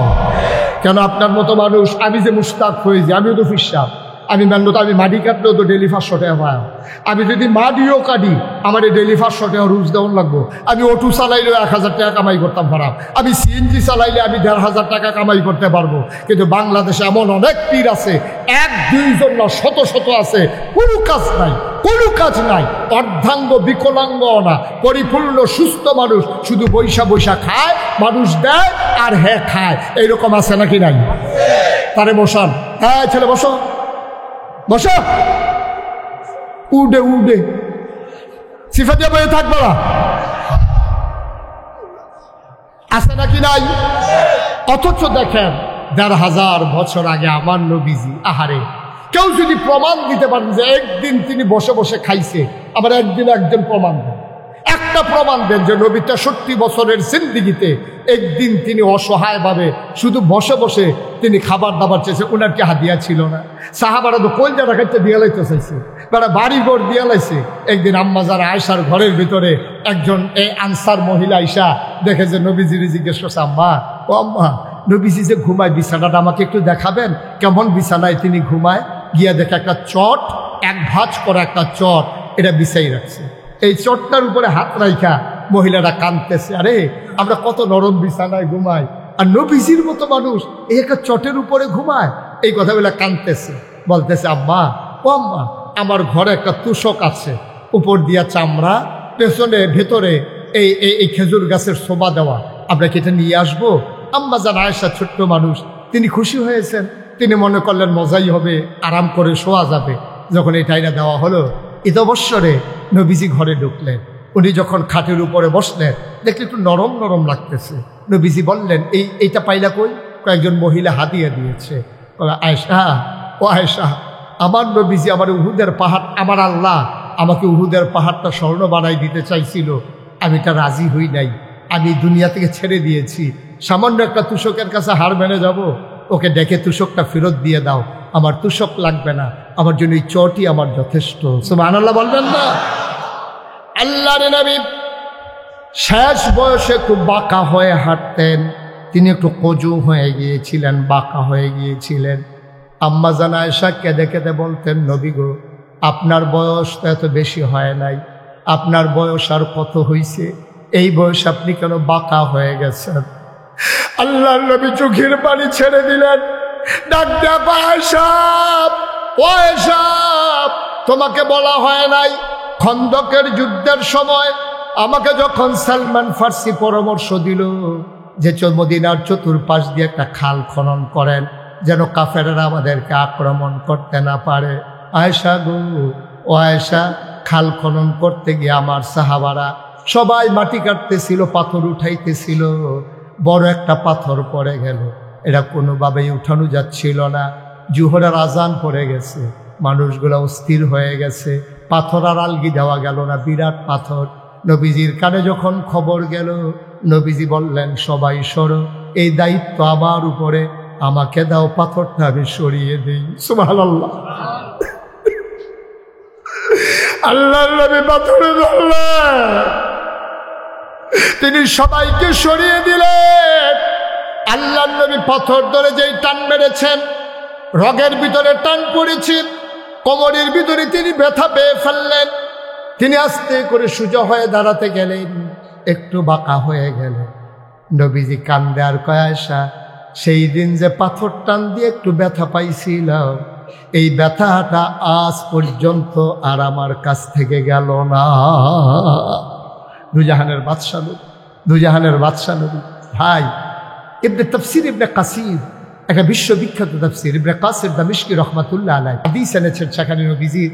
এই হাদিসটা এত রেয়ার, আমি আর কোথাও অনেক জায়গায় খুঁজছি, আমি হাদিসটা আর পাই নাই।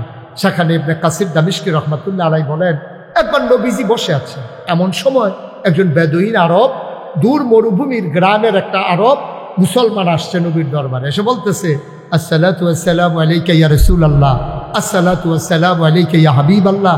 নবী বললেন, ওয়া আলাইকুম আসসালাম ওয়া রাহমাতুল্লাহ, কি খবর? কই, ইয়া রাসূলুল্লাহ, আপনি কি আমাকে চিনতে পেরেছেন? কই, না, তোমাকে তো চিনলাম না। কই, আমি দূর মরু প্রান্তরে একেবারে অজপাড়া গায়ে নিবৃত পল্লীতে বর্ডার বেল্টে আমার ঠিকানা, আজ একবারে সাইডে আমার বাড়ি, সবসময় তো আসতে পারি না, এজন্য আপনি আমাকে দেখেন কম, আপনারেও আমি দেখি কম। নবীকেও একটা খুশির খবর নিয়ে এসেছি। আল্লাহর নবী বললেন, কিসের খুশির খবর? ইয়া রাসূলুল্লাহ, ইয়া হাবিবাল্লাহ, আপনি তো আমার রুহানি পিতা, আমার মেয়ে তো আপনার নাতনি, আপনার নাতনি বিয়ের উপযুক্ত হয়ে গেছে। আমি একটা ভালো ছেলে পাইয়া, নামাজি, পরহেজগার, অনেক সুন্দর উত্তম চরিত্রের অধিকারী একটা মানুষ পাইয়া তার জন্য বিয়ে ঠিক করে ফেলেছি, বিয়েও হয়ে গেছে। নবী গো, গুস্তাখি মাফ কর দিজিয়ে, বেয়াদবি মাফ করবেন, আমি আপনারে জানাইতে পারি নাই। আমি এসেছি এই জন্যে, আপনার নাতিনের বিয়েতে আপনি কি কোনো উপহার দিবেন না? সুবহানাল্লাহ বলবেন না? আপনি সম্পর্কটা দেখছেন? আপনি কি সম্পর্কটা বুঝতে পারতেছেন? কেমন সম্পর্ক থাকলে উম্মতে গিয়া নবীজিরে কয়, ইয়া রাসূলুল্লাহ, আমার ভাইয়ার বিয়া, আপনি কিছু দিতেন না? আপনি পারবেন আপনার নেতারে কইতেন? আপনি পারবেন আপনি ফিস সাহেবরে কইতেন যে হুজুর, সারাটা জীবন তো আপনার পিছে ঘুরলাম, আমার মেয়ের তো বিয়া, আপনার তো নাতিন, আপনি কি দিবেন হুজুর? এই কথাটা বাংলাদেশে কোনো ফিস সাহেবের কাছে গিয়ে বলা যাবে? বরঞ্চ ফিস সাহেব আরও আশায় থাকে, নাতিনের যখন বিয়ে হইছে একটা লুঙ্গি আর একটা ছাতি তো নিশ্চিত, ঠিক কিনা কন? ছাতি তো একটা পাবো, লুঙ্গি এতে কোনো সন্দেহ নাই, পাঞ্জাবির কাপড়ও দিত ফা। যেহেতু আমার নাতিনের বিয়ে হয়েছে, আমি তো এটা ফা না, তাই না? যে জীবনে মাঝে মাঝে দেওয়ান দরকার, তাই না? এটার আর খবর নাই, তাই খালি হাদিয়া লইতে ইচ্ছে। আবার মাসালা পা হাদিয়া লন সুন্নত, হাদিয়া লন যে সুন্নত, এটার লগে লগে যে আছে হাদিয়া দেওয়ারও সুন্নত, এটা তাই বুঝলেই নিস, ঠিক কিনা কন? নাতিনের বিয়ে হয়েছে, ফিসা হুজুর আপনি কি দিবেন? বাংলাদেশে এই কথাটা কোনটা মুরিদ, আর এরকম কথা কোনের জায়গা ফিসা বড় অভাব আছে, ঠিক কিনা কন? খাইতে খাইতে খাইতে খাইতে মুরিদরে খালি দুনিয়া ছাড়ায়, বাবা দুনিয়া ছাড়ো, বাবা দুনিয়া ছাড়ো। দুনিয়া ছাড়তে ছাড়তে হেতে সব ছাড়া দিছে, আর এবার খেত রাখতে রাখতে এই গ্রাম বাদ দিয়ে এই গ্রামও গেছে। মুরিদরা খালি দুনিয়া ছাড়ায়, আর এবারে খালি দুনিয়াটা আঞ্জা দিয়া ধরে। আপনি বললে আপনি জিব্বা কামড় দিয়ে কচ করে কেটে ফেলবেন। আমি এমন একজন পীর সাহেবের নাম জানি, আপনি শুনলে অবাক হয়ে যাবেন। এই যে গত বিএস খতিয়ান হইল, এই লাস্ট যেটা বাংলাদেশের সরকার যে খতিয়ান করতে হইলো, অফিসার এসে এক পীর সাহেব জিজ্ঞাসে যে হুজুর আপনার জমির কাগজপত্রটি লইয়ে যান, আর আপনার কয় ভাই কই বোন কন, আমি এটি ফরাইজ মতো বাক করে দিয়ে দেন। এবারে হাসতে হাসতে কয়, আমি তো আবার বাহির ঘরে একজনে সব দিয়ে আমারে দেন। এবারে কাগজপত্র সব লেখা দিয়া সেরা থানা তো যাইতে পারছে না, ওই ফির সাহেবের বই নেই তো খবর পাইয়া অফিসার লিখা মাইক ফটো ধরে বইছে, আপনি যে সব ভাইয়েতে লেখা দিচ্ছেন, বা আমার দুষ্কে আপনার ভাইয়েই তো কইছে, আপনারা কেউ নাই। হেপারা আছে একজন, তো হেপারে দিতাম না ব্যায়াম কারে। এইরকম ফির সাহেব বাংলাদেশও, নাউজিবিল্লাহ কইতেন না? জোরে কইতেন না নাউজিবিল্লাহ? কষ্ট হইতেছে আপনাদের না? এই কয়েক মিনিটের ভিতরে ছেড়ে দিচ্ছি। আল্লাহর নবী বসে আছেন নিথরে নিস্তব্ধ হয়ে। সাহাবা গিয়া কয়, ইয়া রাসূলুল্লাহ, ইয়া হাবিবাল্লাহ, আপনার নাতিনের বিয়ে, আপনি কি কোনো উপহার দিবেন না? নবী বিব্রত হয়ে গেলেন, পকেট হাতড়ালেন, একটা পয়সাও পকেটে নাই, ঘরে দেওয়ার মতো কিচ্ছু নাই। নবী এত লজ্জা পাইলেন, চেহারাটা লাল হয়ে গেল, চোখের কোণায় পানি জমে গেল। নবী থেমে যাওয়ার মানুষ না। নবী বললেন, সাহাবা আমার, আগামীকালকে সকাল 11টার দিকে তুমি আইসো। যদি আমি দরজা বন্ধ করে আরাম ফরমাই, তোমার সাথে আমার গোপন সংকেত, তুমি দরজায় ধরে নাড়া দেবা, শিকলে ধরে 3 বার নক করবা, আমি বুঝবো তুমি এসেছো, তোমাকে অনুমতি দেওয়া হলো, আমি এটাকে বেয়াদবি মনে করব না। এই কথা বলে চলে গেলেন সাহাবা। যাওয়ার পথে নবী বললেন, ছোট্ট একটা শিশি আনবা, একটা কাঠি আনবা। শিশি আর কাঠি নিয়ে সাহাবা আসলেন। পরের দিন নবী দরজা বন্ধ করে ঘুমিয়ে আছেন। আস্তে করে 3 বার নাড়া দিলেন, সালাম দিলেন, আসসালাতু আসসালামু আলাইকা ইয়া রাসূলুল্লাহ, আসসালাতু আসসালামু আলাইকা ইয়া হাবিবাল্লাহ। দরজা খুলে দিলেন নবীজি। আহলান সাহলান মারহাবা, মোস্ট ওয়েলকাম, আমার ঘরে তোমারে স্বাগতম। সাহাবা ভিতরে ঢুকলেন। নবীজি বললেন, শিশি আনছো নাকি? কই, জি ইয়া রাসূলুল্লাহ, শিশি এনেছি। এবার সাহাবা কয়, নবী পাঞ্জাবির হাতাটা কোনই পর্যন্ত উঠালেন, 2 পাঞ্জাবির হাতা কোনই পর্যন্ত গুছাইয়া তিনি শক্ত করে এমনভাবে কচলাইতে শুরু করলেন, কচলাইতে কচলাইতে হাত দুইটা গরম হয়ে গেল, পশমের গোড়ায় গোড়ায় ঘাম জমে গেল। আল্লাহর নবী বললেন, শিশি এনেছো নাকি? কয় হ্যাঁ ইয়া রাসূলুল্লাহ এনেছি। আবার নবী হাতটা বাঁকা করলেন, বললেন কনুর কাছে শিশিটা ধরো। শিশিটা ধরা হলো, জমা ঘামগুলো ফোঁটা ফোঁটা করে শিশির ভিতরে পড়তেছে, দুই হাতের ঘাম। আবার দুই হাত অর্ধেক করে শিশিটা ভরে গেল। আল্লাহর নবী মুখটা বন্ধ করে কাঠিটা হাতে দিয়া ডাক দিয়া কয়, সাহাবারে, ও সাহাবা, গরিব নবী তোমার, ইচ্ছে করলেই একটা দাবি উপহার দিতে পারলাম না। একবেলা খাইলে আরেক বেলায় চুলায় আগুন জ্বলে না, না পারলাম দিতে কানের দুল, না পারলে দিতাম একটা নাকের ফুল।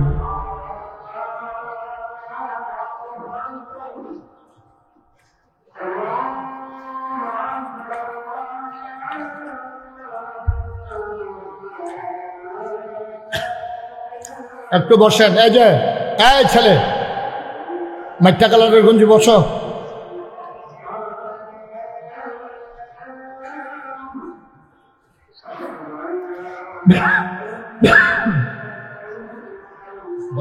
শেষ করে দিন, জামাতে ঠিক থাকবে, সমস্যা 20-25।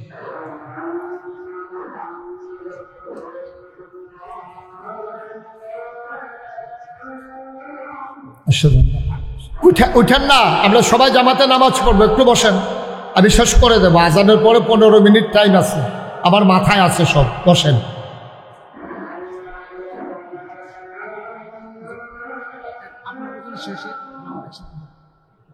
ওরা তো আজানটা একটু থামাইতে পারলাম না।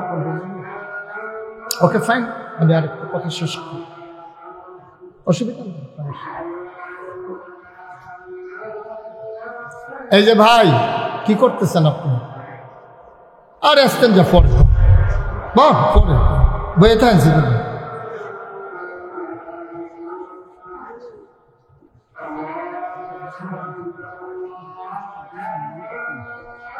এতবার দিচ্ছেন তো, উনি তো বারবার দিতে গেছি।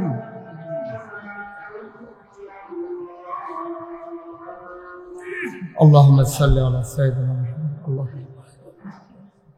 সবাই পড়েন আমিন। দুই একজন ভাই উঠতেছিলেন, এটা না, এরকম না, বিষয়টা এরকম না। প্রস্রাব তো ধরতেই পারে। আপনি ঢাকা থেকে বাসে উঠছেন, প্রস্রাব ধরছে, চান্দিনা আসার আগ পর্যন্ত কতবার আপনি কইছেন কন্ট্রাক্টরে কই গেট লক, চাকরি থাকতো না। আপনি এই ফেসাব লই আইয়া পড়ছেন না চান্দিনা, তো মাহফিলও ফেসাব ধরলে করণ লাগবে, এটা কইছে কেনা, একটু বইলেই তো হয়। কই দেন, অসুবিধা নেই। আমিন কন, জোরে কন, আরো জোরে। আমি শেষ করে দিচ্ছি, যে কথাটা শুরু করেছিলাম শেষ করবো না, ছেড়ে দেব। সবাই কন আমিন। বন্ধুরা আমার, ভাইরা আমার, আবার আল্লাহর নবী চোখের পানি ছেড়ে দিয়ে কয়, সাহাবা আমার, তোমার গরিব নবী একবেলা খাইলে আরেক বেলা খাবার নাই। একদিন চুলায় আগুন জ্বললে 3 দিন চুলায় আগুন জ্বলে না। তোমার মেয়ের বিয়েতে খুব আশা ছিল বড় একটা উপহার দেব, কিন্তু দেব কেমনে? গরিব নবী তোমার, দিতে পারলাম না একটা নাকের ফুল, 2টা কানের দুল, পারলাম না গলার মালা, হাতের বালা, বেনারসি কাঁথান, কোনো কিছুই তোমার মেয়েকে দেওয়া হলো না। ঘরে এসে তালাশ করলাম, বিয়েতে দেওয়ার মতো কি আছে তোমার মেয়ের জন্যে? অনেক তালাশ করার পরেও কোনো জিনিস পাই নাই। তোমারে কথা দিয়েছি উপহার দেব, বাবা কিচ্ছু দিতে পারলাম না। এই যে আমার গায়ের পসিনা, এই যে পসিনা মুবারক ঘাম, এটা তোমার শিশির ভিতরে দিলাম, মুখটা বন্ধ করে নিয়ে যাও। তোমার মেয়ের বিয়েতে আমি নবীর পক্ষ থেকে এইটাই উপহার।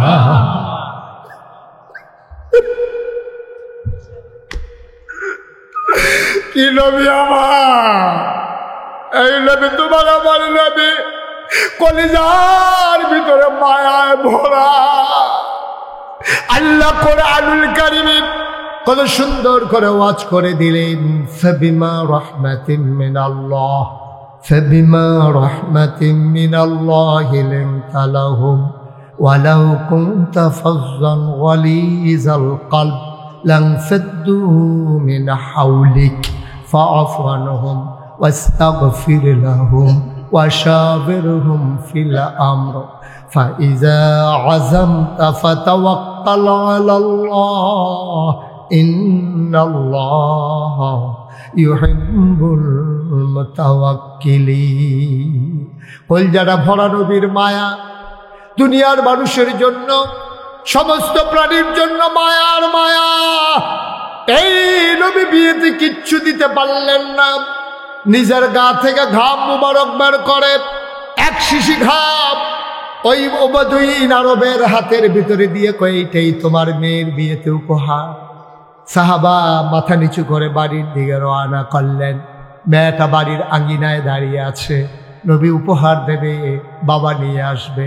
ছোট্ট মেয়ে, একেবারে কিশোরী মেয়ে, মেয়েটার মনে বড় আনন্দ, নিশ্চয়ই নবী ভালো একটা উপহার দেবে। উপহার পেতে কান্না ভালো লাগে। মেয়েটা অপেক্ষমান, বাবা কেন আসে না? বেলা পড়ে যায়, বাবা কেন আসে না? দূরে মরুভূমির মাঝে তাকিয়ে দেখে একটা মানুষ ক্লান্ত পরিশ্রান্ত হয়ে আগায় আসতেছে। বাড়িটা ছিল বিচ্ছিন্ন একটা জায়গায়। মেয়েটা যখন দেখলো, দূর থেকে বুঝলো আব্বা আসতেছে, মেয়েটা দিল দৌড়, মাঠের মাঝামাঝি চলে গেল, বাবাকে জড়িয়ে ধরলো। দেখে হাত খালি, বলে বাবা আমার বিয়ে থেকে আমার নবী যে কোনো উপহার দেয় নাই, কিচ্ছু কি দেয় নাই আমার নবী। লোকটা কান্দে আর কয়, হবে তোর ভাগ্য বড় ভালো, তোর মতো মেয়ে আসমানের নিচে জমিনে আর আছে কিনা আমি জানি না, সবচেয়ে দামি উপহারটা তুই পেয়ে গেছস। আব্বা কই উপহার? লুঙ্গির খুঁট থেকে বের করলেন ছোট্ট একটা শিশি। যখন বের করার সাথে সাথে পুরা এলাকাটা সুগন্ধে ভরে গেল। মেয়েটা কয়, বাবা এটা কি? কয়টাই তোর বিয়েতে নবীর দেওয়া উপহার। নবী নিজের হাতে ঘাম বের করে তোর জন্য শিশিতে ভরে দিয়ে দিয়েছেন। মেয়েটা খপ করে হাতে নিল, চোখে মুখে লাগালো, বুকে লাগালো, চিৎকার করে কয়, বাবা গোটা পৃথিবীটা যদি নবীজি আমারে দিত, আমি এত খুশি হইতাম না। নবীর গায়ের আতর পেয়ে আমি যত খুশি হয়েছি।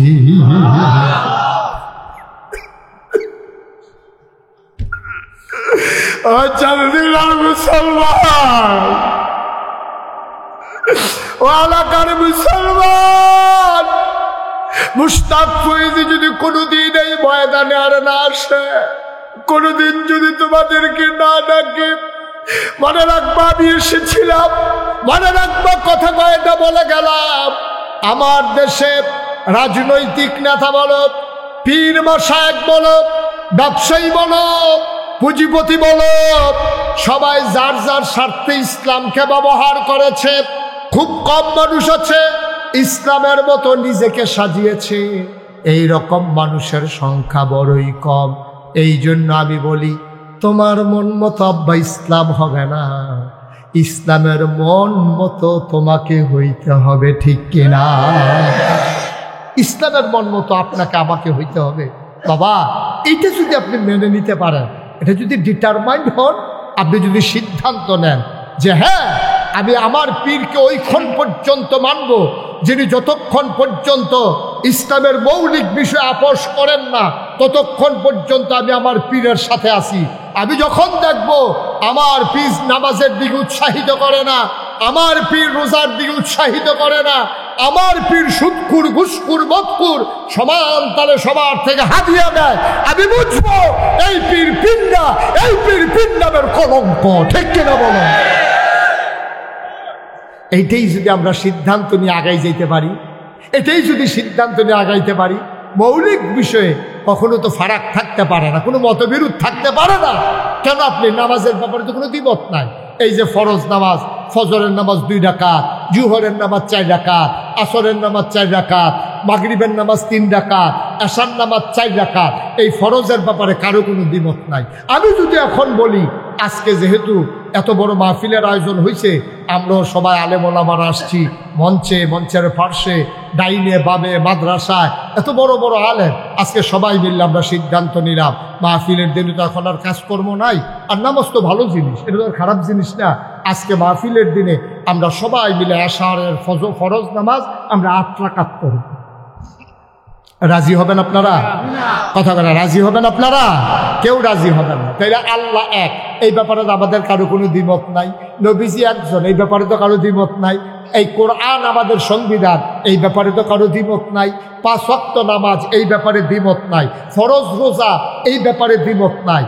ওয়ালিল্লাহি আলান নাসি হিজ্জুল বাইতি মান ইসতাতা ইলাইহি সাবিলা, সামর্থ্য থাকলে হজ করা, এই ব্যাপারে দ্বিমত নাই। ওয়া আতুজ যাকাত, যাকাত প্রদান করা, এই ব্যাপারে কারো দ্বিমত নাই। দ্বিমত কোন জায়গায়? কেড়ায় কেরুইছে, কেড়ায় বইছে। ঠিক ঠিক কর না কেন? আপনি তো কোনটা ঠিক কর না? আপনি বললাম মাহফিল দিলাম, ঠিক নি রে? এই বাংলাদেশে কোথাও আপনারা এই পর্যন্ত শুনছেন যে নামাজি বেনামাজি ফিটাফিটি করে 5 জন হাসপাতাল? কথা কোন সত্য? শুনলেও কইবেন না, শুনলে না কইবে। আমি শুনছি না ভাই, হোক আমি ফোর্সিং ফেল ফিটা কইতাম পারাম, আমি এই পর্যন্ত কোনখানে শুনছি যে নামাজি বেনামাজি ফিটাফিটি হয়েছে, এর ভিতরে 5 জন হাসপাতালও গেছে, এরকম কোথাও হয়েছে? আচ্ছা হাসপাতালে গেলে গেছে না, গেলে হুদা ফিটাফিটি হয়েছে, এরকম হয়েছে নি? নামাজি বেনামাজি তর্কাতর্কি হয়েছে, এরকম হয়েছে নি? নামাজি বেনামাজি ঝগড়া লাইতেছে, এরা বেনামাজির একটা মসজিদ দিয়া লাইছে, নামাজির একটা মসজিদ দিছে, এরকম হয়েছে নি? তাহলে নামাজি বেনামাজি ফিটাফিটি নাই, নামাজি বেনামাজি তর্কাতর্কি নাই, নামাজি বেনামাজি ঝগড়া করে 2 মসজিদ হইছে না। কিন্তু বাংলাদেশে কেডায় মিলাদের ভিতরে খেরুইছে, কেডায় বইছে, এইটা লইয়া ফিটাফিটি হয়েছে, মানুষ হাসপাতালও গেছে, আবার 2 মসজিদ হয়েছে। ঠিক কিনা? আমরা কই আছি? আমরা এত বোকা, একেবারে বেহতারের লাশ সীমানা। সাইস্টল বইয়া যে হড় হড় করে হুদ দফা, বুদ্ধি নেই তো। বুদ্ধি থাকলে তোমারে বুঝি বেআইয়ে মুলার দ্বারা দিয়ে হুটকি দিয়ে খাওয়াই দিছে। কথা যেটা মনে করছে দেখি কয়ে লেতা আর আইনা নাই, একটা সারা লাগাই দিয়ে গিয়ে বেআইয়ে বেআইয়ে। এবার ফলা বিয়া করাইছে দাউদকান্দি। কি কান্দি? দাউদকান্দি। এবার এমন বুদ্ধিমান বেআই পাইছে, এই বেআইয়ে শান্তিনাথে গেলে এবার বেআই এত মেহনত করে আইসে, নিশ্চয়ই খিদা আছে, রেডিমেড যা আছে খাইয়ালাম। তো রেডিমেড যা আছে খাইয়াল, তো রেডিমেড একটা মানুষের খিদা থাকে, মুলার দ্বারা দিয়ে হুটকে দিয়ে রাঁধছে, তারপরে গিয়ে কচু শাক রাঁধছে, তারপরে গিয়ে ডাইল রাঁধছে, এইটা দিয়ে বেআইয়ে খাওয়াইছে। এবার আপনারা বলতে হবে সান্দিনার বেআইয়ে কি জিতছে না ঠকছে? কথা না, জিতছে না ঠকছে? সান্দিনার বেআইয়ে একটু সহজ সরল বেআইন মশাল লাগবেন না, আইসে পরে জিগাইতে আছে কি দিয়া খাওয়াইছে বেআইয়ে? কয় রেডিমেড। বেআই তো টান বেশি তো আমার লাগিয়া, ও কইছে রেডিমেড খাইয়া লাইতা। টান বেশি? হ্যাঁ, আপনি বেআইয়ের চালাকি ধরতেন পারবেন? বেআই বাতাসা ছাড়া আইয়া পড়ছে, কয় মনে ভাই হেই বেআই না আমার। আপনি এই বেআইয়ে বুঝে আপনার টান বেশি দিকে রেডিমেড খাওয়াই লইছে। কয় কয় তো রেডিমেড কি খাওয়াইছে? কয় মুলার দ্বারা দিয়ে হুটকি দিয়া আর কচু শাক আছে আর গিয়া ডাইল দিয়া। এই দিখাইতেন না আপনি দাউদকান্দি গেছে, আমরা কোনো খানার অভাব আছে। আরেকবার যাইতে আপনি এই ইলিটগঞ্জ দেন না, চাটা খাইয়ার পরে যাইবেন, দেরি হইলেও যেন কোনো সমস্যা না হয়। পরের বার গেছে, বেআইনে তো হিয়াই দিছে, গেছে পরে কয় বেআই যা আছে রেডিমেড খাইয়ালাম। কয় না, নাস্তা খাই যাইছি, লুঙ্গিটা দেন গোসল করি, বেআইন যখন মুর কারা জব করতো।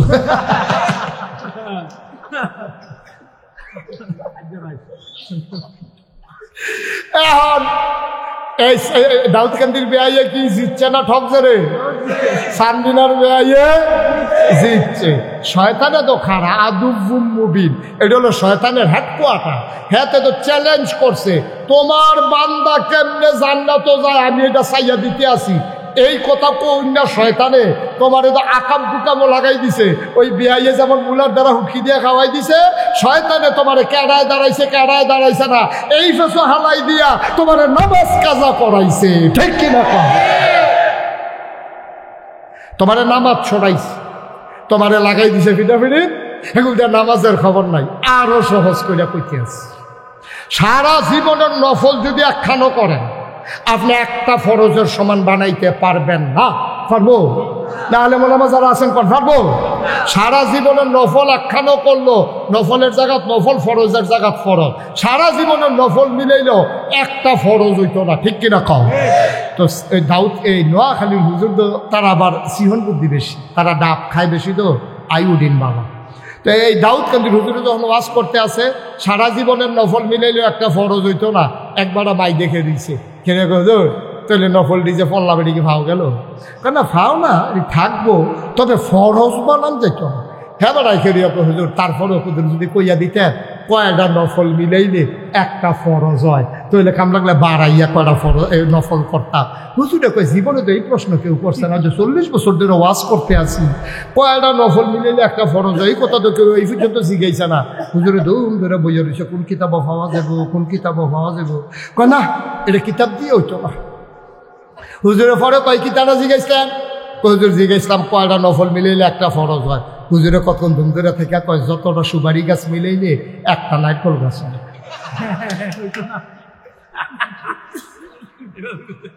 1 কোটি সুপারি গাছ মিলাইলে তুমি যেমন একটা নারিকেল গাছ বানাইতে পারবা না, সারা জীবনের নফল মিলাইলে ফজরের একটা সাজদার সমান বানাইতে পারবা না, ঠিক কিনা?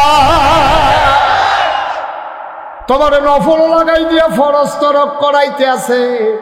তুমি দাউদ কান্দির বেয়াইয়ের সব করো করছ, তোমারে মুলার দ্বারা হুটকি দিয়া দিয়া খাওয়াইতে আছে। তুমি ফানা হইলা মুরগা, তোমারে লাগাই দিছে মুলার দ্বারা দিয়া হুটকি দিয়া। আব্বা তুমি বুঝছো না, তোমারে যে কি ধরা খাওয়াইছে।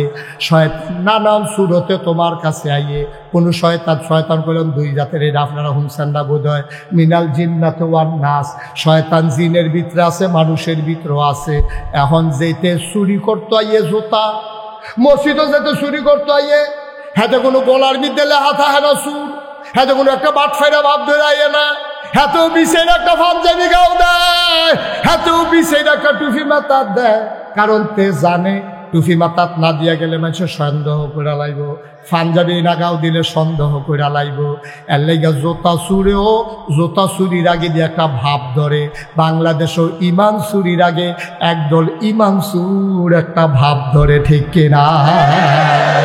দেখলে মনে হয় তোমার ফেরেস্তা নাজিল হইছে, কি সুন্দর ফাগড়ি, কি সুন্দর দাড়ি, কি সুন্দর পাঞ্জাবি, মনে হয় তোমার ফেরেস্তা একটা যেটা শয়তানের হেডকোয়ার্টার, ঠিক কিনা?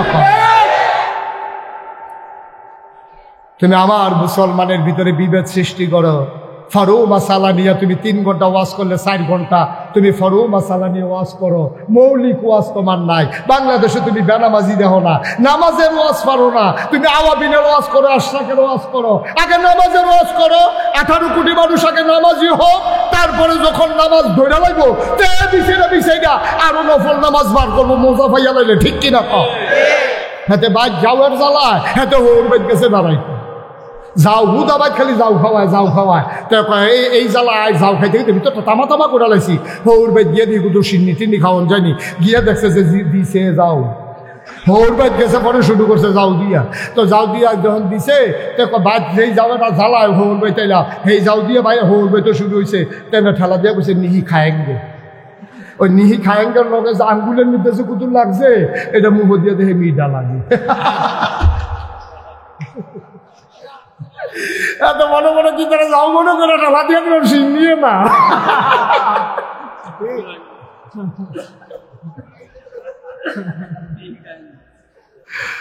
ও চান্দিনার মানুষ, মন দিয়ে শুনো, তুমি যাও আর সিন্নি একখানো করো না। তোমার সিন্নিতে যাও লাগাই দেওয়ান গেলে তোমার বড় লাভ। ও ভাই, হাতে ধরে বলে যাই, পায়ে ধরে বলে যাই, আজকে মুসলমান একটা ক্রাইসিস পিরিয়ড ওভারকাম করতেছে। এর ভিতরে দয়া করে বিভেদ সৃষ্টি কইরো না, বিভেদ সৃষ্টি কইরো না, বিভেদ সৃষ্টি কইরো না। মৌলিক বিষয়গুলো সবাই এক হয়ে যাও। আমাদের আল্লাহ কয়জন? নবী, কোরআন, ইসলাম একটা, কেবলা সব আমাদের এক। আমরা কেন দলে দলে আজকে অনেক? ভাই, যতদিন তোমরা অনেক থাকবা ততদিন তোমরা মায়ের খাবা। সবাই মিলে এক হয়ে যাও, আমার ইসলামের দিকে চোখ তুলে তাকানোর কারো সাহস থাকবে না, ঠিক কিনা? সব মিলে এক হয়ে যাও। আমার মনে আছে, আমি কথার জন্য কথা বলা না, এই 1 বছর ইন্ডিয়ার তারা, খুব খেয়াল করেন, সিহন কথা খেয়াল আসেনি? এই সিহন কথা কইতেছে হন, 1 বছর ইন্ডিয়ার তারা, আমরা তারার একটা ধমক দিছি যে তোমরা দেশের গরু ফাড়াইতাম না, বর্ডারে শক্ত চেক হবে, দেখি আবার তোমরা করতে কুরবানি দাও। এই কথা হইল না, আমরা ফলা পাইনি এত শক্ত হইছে, শিক্ষিত ফলাফায় জায়গায় জায়গায় সব ফার্ম করে আনেছে, এগ্রো ফার্ম, অমুকখানো ফার্ম।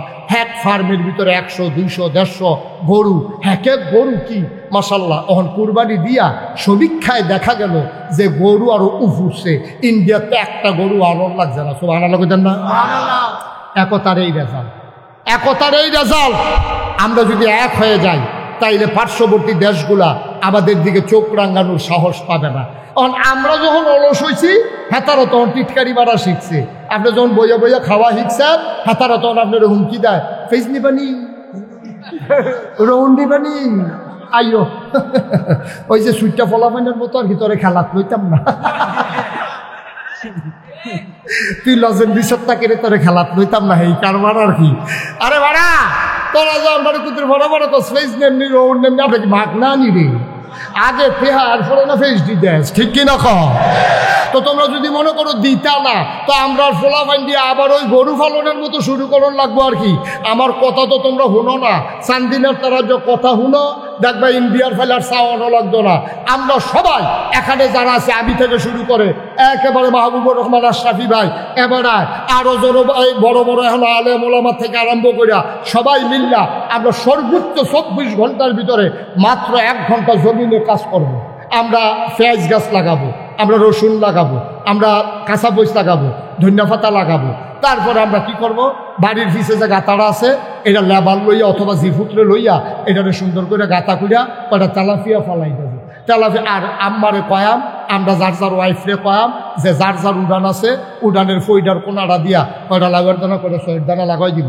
আমরা নেট কিনা দেন, যেহেতু আমরা গৃহস্থী করি না, নেট দিয়া এই লাউ হইব সই হইব, আমরা হ্যানতে আম্মা লাউয়ের ডোকা ফাইরা সই ফাইরা, এরপরে ওই তেলাপিয়া মাছ হ্যানতে দইরা, এরপরে সহির তলেটা কাঁচামই আর এই কি কয় পেঁয়াজ ফুল্লা কাঁচামরিচ ফাইরা দিয়া, ধনিয়া পাতা সিটা দিয়া রে,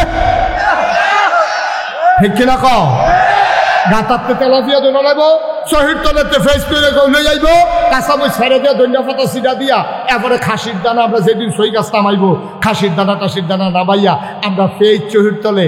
এরপরে আমি দেখতাম আগে আমরা ছোটবেলায় আমরা এই রসুন করতো, রসুন বেরিয়ে চুলের মতো বেনি বানাইয়া ওই তরকের লগে রুয়ার লগে নিয়ে বান, ঠিক রে আম্মাই হ্যাঁ নামাইয়া শেষা দিয়া এই ডাইল বাগান দিয়া লাইতো।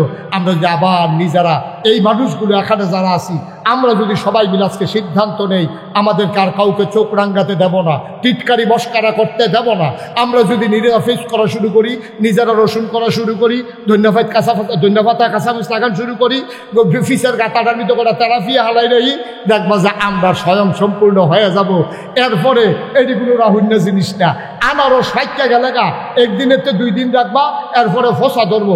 আমরা যদি না আনি, কাডল ফাইকা চললে তারা না খাইয়া যদি থাকবো, আমরা যদি না আনি তখন তারা কিনা করবো, ফেস কুলে 1 বছর এটি আরেক বছর রাহন জানা এটি খাওয়ান লাগবে।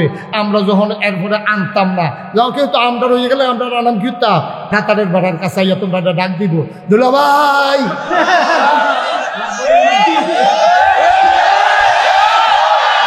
দুগলা ফেস নিয়ে আমরা তার নিহি খায়েঙ্গে শহীদ তলে, ঠিক কিনা কও? কথা দেখুন হচ্ছা তৈলে ইন্ডিয়ার তারা আমরা ফেস দিয়ে ডর দেখাইতে পারলো না, ঠিক কিনা কও? আজকে চলো এই 56,000 বর্গ মাইলের বাংলাদেশ, টাকনাফ থেকে তেতুলিয়া, রূপসা থেকে পাথুরিয়া, আবার 18 কোটি মানুষ। আমি হিন্দু বৌদ্ধ খ্রিস্টান বুঝি না, আমি জৈন পার্সি নিগোষ্ঠীর মানুষ বুঝি না, সবাই মিলে আমরা বাংলাদেশি। যেহেতু এই বাংলাদেশের ভূখণ্ডে বাস করি, এই দেশ আমার দেশ, এই দেশের দিকে গেলে চোখ তুলে তাকাবে, ওই চোখ জায়গা মতো থাকবে না, ঠিক কিনা বলো?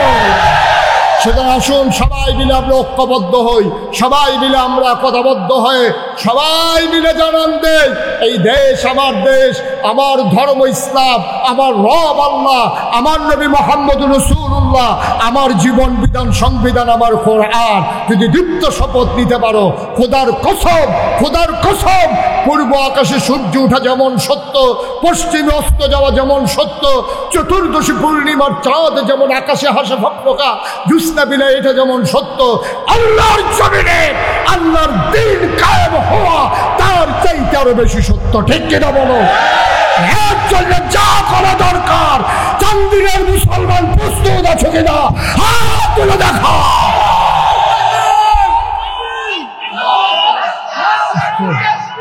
আল্লাহু আকবার।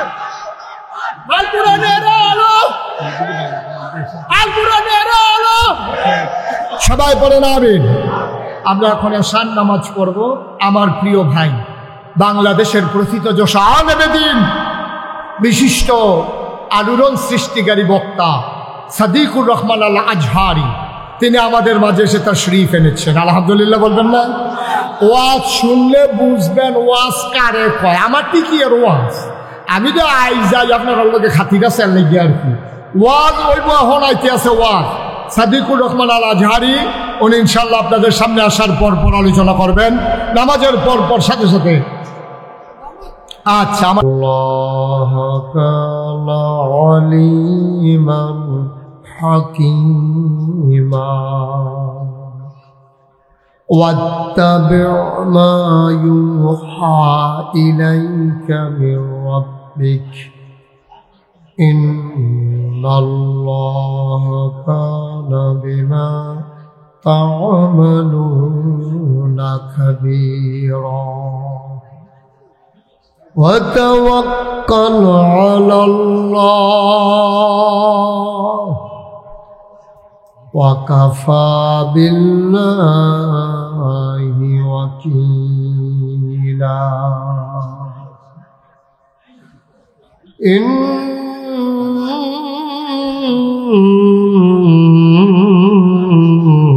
الله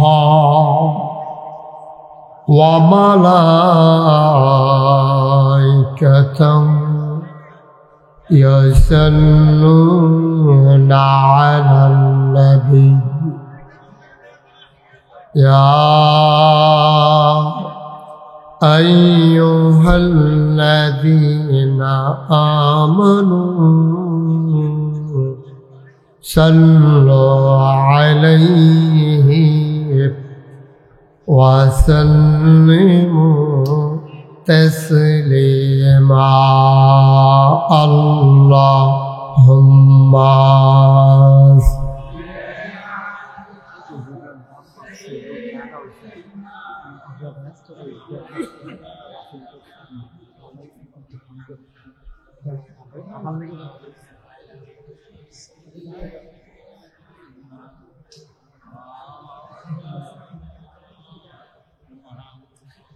জোরে সুরে মহব্বতের সাথে গলা ছেড়ে দিয়ে পড়ুন আল্লাহুম্মা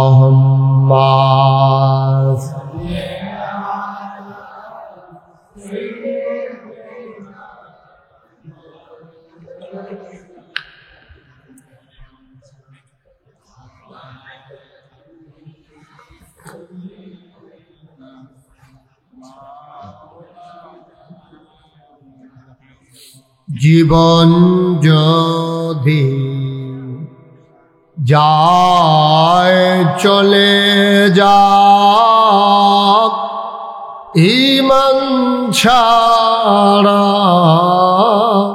যাবে না।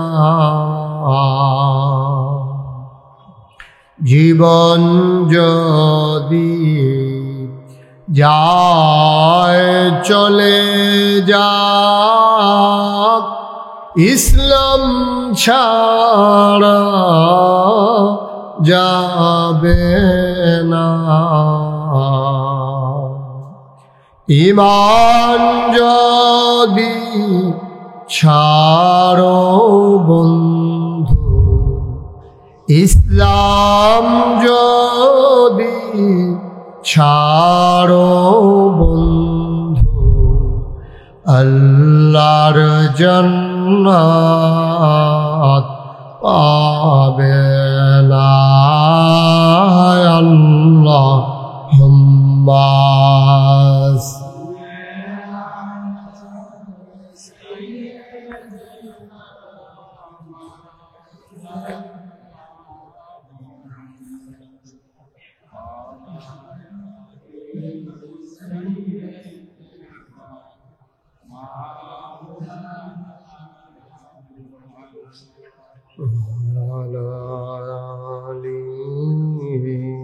سيدنا مولانا لا إله إلا الله لا إله إلا الله لا إله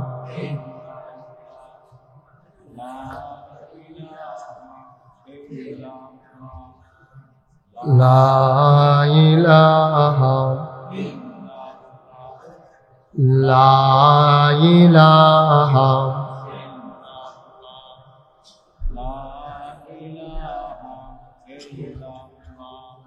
لا إله إلا الله لا إله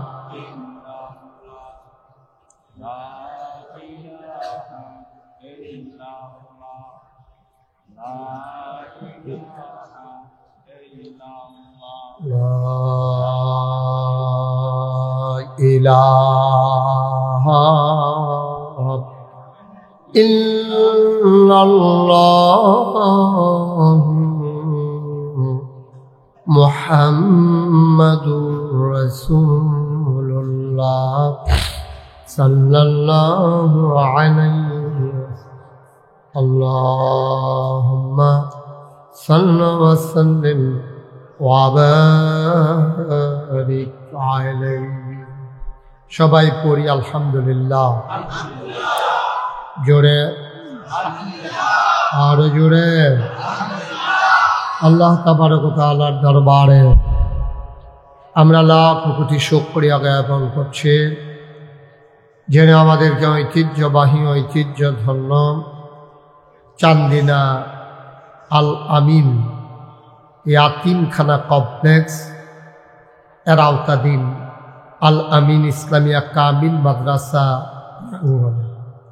হাফেজ ছাত্রদের পাগড়ি প্রদান এবং 2025 সালে শিক্ষার্থীদের সবক প্রদান উপলক্ষে আজকের আয়োজনে বার্ষিক ওয়াজ ও দোয়ার মাহফিলে যিনি আমাদেরকে আসার বসার কিছু কথা শোনার সুযোগ করে দিলেন কর্মমুখর কর্মব্যস্ত আনন্দ ঘন একটি দিন অতিবাহিত করার পরে স্বাভাবিকভাবে ক্লান্ত পরিশ্রান্ত অবসন্ন এ দেহটা যখন একটু আরাম চায় সব আরামকে হারাম করে দিয়ে যিনি আমাদেরকে আসার বসার কিছু কথা শোনার সুযোগ করে দিলেন আর হৃদয়ের সবটুকুন আবেগ উচ্ছ্বাস ভালোবাসা আকতি কাকতি মিনতি জমা করে মাবুদের শিখানো কলেমা দিয়ে চিৎকার করে সবাই পড়ি আলহামদুলিল্লাহ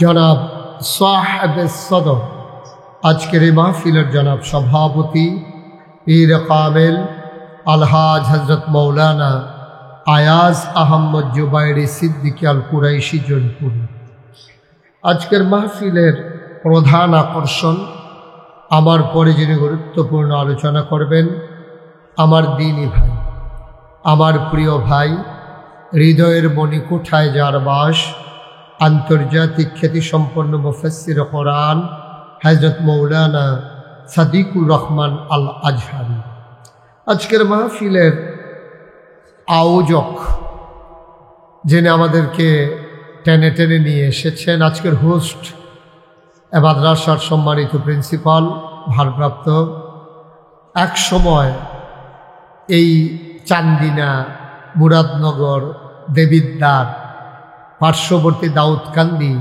বিভিন্ন জায়গায় আমার এবং যার আচরণ ছিল অবিরত আমার প্রিয় ভাই অভিন্ন হৃদয়াংশ মণিকোঠায় যার বাস মৌলানা মাহবুবুর রহমান আশরাফি সাহেব উপস্থিত এই এলাকার বিভিন্ন মসজিদের ইমাম সাহেবান ওলামায়ে কেরাম মুরব্বিয়ানে আযাম কলিজার টুকরা যুবকেরা পর্দার আড়ালের মা ও বোনেরা সবার প্রতি আমার আবারও আন্তরিক সশ্রদ্ধ সালাম।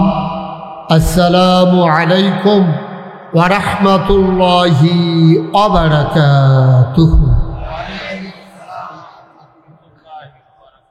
মাহফিলের জন্যে যেমন পরিবেশ দরকার, একটু ঘাটতি আছে। লোকজন বেশি হওয়া মানেই মাহফিল খুব সুন্দর তা না। মাহফিলে সবগুলো মানুষ বসতে পারলে মাহফিলটা সুন্দর হয়। মাইকের আওয়াজ না থাকলেও আমরা পিছন দিয়ে কয়েকজনের যেই আওয়াজ আছে মাইক লাগবে না, তারা যদি আবার জাগারাত বইতো মাইক ছাড়াই তারার কথা বাইশে হুন্ড হইল। হ্যাঁ, আওয়াজ ভালো মাশাআল্লাহ। আমিন কর। পেছনের তারা শুনতে পায় না, তুমি মাইকটা পেছনের তারারে বাড়াই দাও। আমিন কর। মাহফিলের জন্য আরেকটু অনুকূল পরিবেশ লাগবে। যারা মোবাইলগুলো ধরে রেখেছেন, এভাবে না রেকর্ড হয় না শোনা হয়, আপনি শুনতেও পারতেছেন না, রেকর্ডও হচ্ছে না। আপনার জন্য পেছনের মানুষটাও শুনতে পাচ্ছে না, দেখতে পাচ্ছে না। দয়া করে সবার মোবাইলগুলো বন্ধ করে দেন। যারা হাতে ধরে রেখেছেন মোবাইলগুলো বন্ধ করেন। এভাবে রেকর্ড হয় না তো। আপনার সাথে আমার সাউন্ড সিস্টেম নাই তো, বন্ধ করেন। পকেটে ঢুকান মোবাইল, কথা বুঝেন নাই? সবার মোবাইলগুলো বন্ধ করেন। ইউটিউবে হাজার হাজার ওয়াজ আছে, আপনি কয়টা ওয়াজ শুনবেন? ওয়াজ শুনতে শুনতে একদিন মরে যাবেন, দেখবেন যে ওয়াজ আরো বাহির হয়েছে, সবজি হুন্ডা যেতেন পারছেন।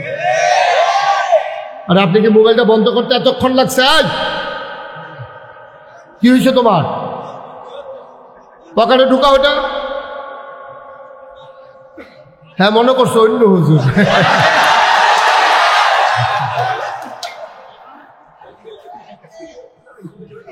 একবার বলবো কানের তো খুললো এটা কেন, ডিফা ডাফা দিয়ে ইয়ে বলছে দেহায় দেহায়। হ্যাঁ, আমিন বলেন। ওই যে মোবাইল ধরে রাখছে আপনার পিছনে, একটা মোবাইলও দয়া করে ধরবেন না। আপনি ওয়াজ শুনতে আসছেন, আপনি মনোযোগের সাথে ওয়াজ শুনেন। আপনি যদি আবার মোবাইলের ভিতরে চাইয়া থাকেন তো সারা জীবন তো ভিতরে দেখলেন, তো আমি বাড়ি শিখিতা তাই ভিতরে থাকতাম, এটা ভালো আছেন নাকি?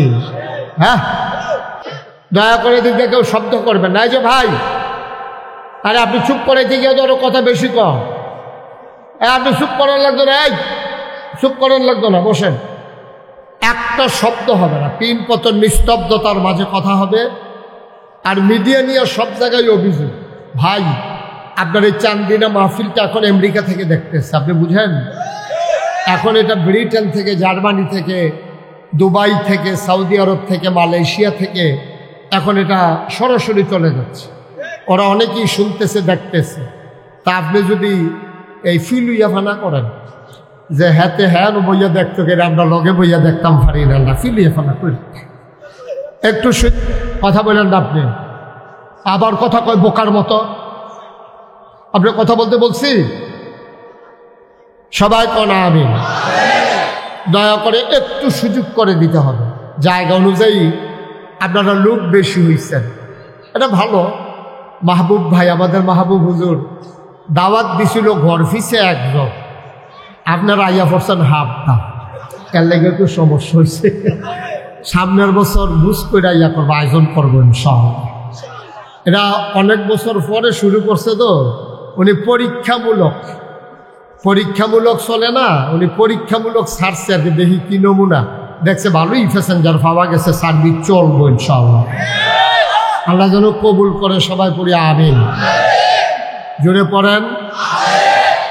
শুধু আমার দিকে তাকাই থাকবেন, হ্যাঁ, মাছের মতো নিষ্পলক নয়নে, খরগোশের মতো কান খাড়া করে। এই যে ঘুরে বসেন, এদিকে এদিকে ঘুরে আমার দিকে ঘুরে বসেন। এই মোবাইলটা রাখেন, পকেটে ঢুকান। এই পর্যন্ত 5 বার না 6 বার ধরছে, এটা লইয়ে যাবো কেন। আমিন কর, জোরে কর। উনি কইছে কারবার দেখছ, সাইডগুল দিয়ে গুছাই আনছে, আন্না দিয়ে বাতির তোলাম ভাই। মার হাবা কর। আমি অনেক মাহফিলও সেটিং চেঞ্জ করে আলাইছি। মঞ্চে বইয়াছে কথা কয় না, তারারে নামাইয়া কথা কইনারে উদাইয়া তারারে নিচে বয়াইছি। আমি আশা করি এই কাজ এখানে করা লাগবে না। আপনারা যারা বসছেন আশা করি আওয়াজ করবেন ইনশাআল্লাহ। আল্লাহ যেন কবুল করে, সবাই করে আমিন। অনুগ্রহপূর্বক যে এই ভাই এখন আওয়াজ করছেন, চিৎকার দিচ্ছেন, এটা দয়া করে করবেন না। আপনার কাছে অনুরোধ, আপনি একজনের চিৎকারে যে কত বড় ক্ষতি হয় এটা আপনি বুঝেন না, এটা আপনি বুঝেন নাই। আপনারে বুঝলে, আপনারে পিটাইলেও আপনি এই আওয়াজ করতেন না। আপনি চুপ করে শুনেন, শুনতে পারবেন। চুপ করে শুনেন, আপনি শুনতে পারবেন। আওয়াজ করলে আপনি শুনবেন কেন? আপনি নিজেই তো একটা আওয়াজ। একটু পরে পরে একটা চিৎকার করে, আপনি ইশারা ইঙ্গিতে অথবা মোবাইলে কারো মাধ্যমে জানান। এত বড় একটা চিৎকার করলে মাহফিলটা আর থাকে কিছু? একদূর বিবেক তো খাটাইতে হবে ভাই। আপনি শুনেন না বলে সবার মাহফিলটা ধ্বংস করে দেবেন? আপনি কান খাড়া করে এদিকে ফিরে তাকান, খেয়াল করেন, বাড়ির চিন্তা ছেড়ে দেন। চিন্তা করতে আসেন দোকানটা জানি এই বন্ধ করছেন, এই তো শুনবেন কেমনি? একটু খেয়াল করে শুনেন। যে আওয়াজ হচ্ছে শোনার তো কথা, আমি তো শুনতে পাচ্ছি ক্লিয়ার। এখানে কয়জন মানুষ হয়েছেন আপনারা? আমি খালি মুখে ওয়াজ করলেও তো আপনারা শোনার কথা। বলেন সুবহানাল্লাহ, বলেন আলহামদুলিল্লাহ, বলেন আল্লাহু আকবার। শুকরিয়া আদায় করলাম কার? জোরে বলতে হবে কার? এটা আপনি বন্ধ করেন, বন্ধ করেন এটা। শুকরিয়া আদায় করবো কার? করে যাব কার? লস না লাভ? কম না বেশি? প্রমাণ আছে নাকি নাই? আমার আল্লাহ রাব্বুল আলামিন কুরআনুল কারীমে কত সুন্দর করে ওয়াজ করে দিলেন। আল্লাহ বলেন, লা ইন শাকারতুম লা আযীদান্নাকুম। দুনিয়ার মানুষ নামত পেয়ে যদি শুকরিয়া আদায় করবে, যেই নামত পেয়ে শুকরিয়া আদায় করবে, শুকরিয়া আদায়ের কারণে ওই নামত আমার আল্লাহ আরো বহুত গুণে বাড়িয়ে দেবেন। বলেন সুবহানাল্লাহ। আমার আল্লাহ যা বলেন তা করেন নাকি করেন না? কম কম না বেশি বেশি? প্রমাণ আছে নাকি নাই? কুরআনুল কারীমে 30 পারায় সূরা বুরুজের শেষ অংশে আল্লাহ কত সুন্দর করে ওয়াজ করে দিলেন। আল্লাহ বলেন, ফাআলুল লিমা ইউরিদ। আমার আল্লাহ এমন আল্লাহ, তার যা মন চায় ওই কাজটাকে আমার আল্লাহ বেশি বেশি করে দেন। বলেন সুবহানাল্লাহ। আল্লাহ দুনিয়ার মানুষের মতো না। দুনিয়ার মানুষ বলে একটা, করে আর একটা, ঠিক কিনা? দুনিয়ার মানুষ অসুখে পড়লে একরকম, ভালো হয়ে গেলে আর একরকম, বিপদে পড়লে একরকম, বিপদ দূর হয়ে গেলে আর একরকম। দুনিয়ার মানুষ ক্ষমতায় থাকার সময় একরকম, ক্ষমতা চলে গেলে আরেক রকম, ঠিক কিনা? আমাদের আন্দাজ নেই, এই মুখে দিয়ে যাই তাই কইতে থাকে।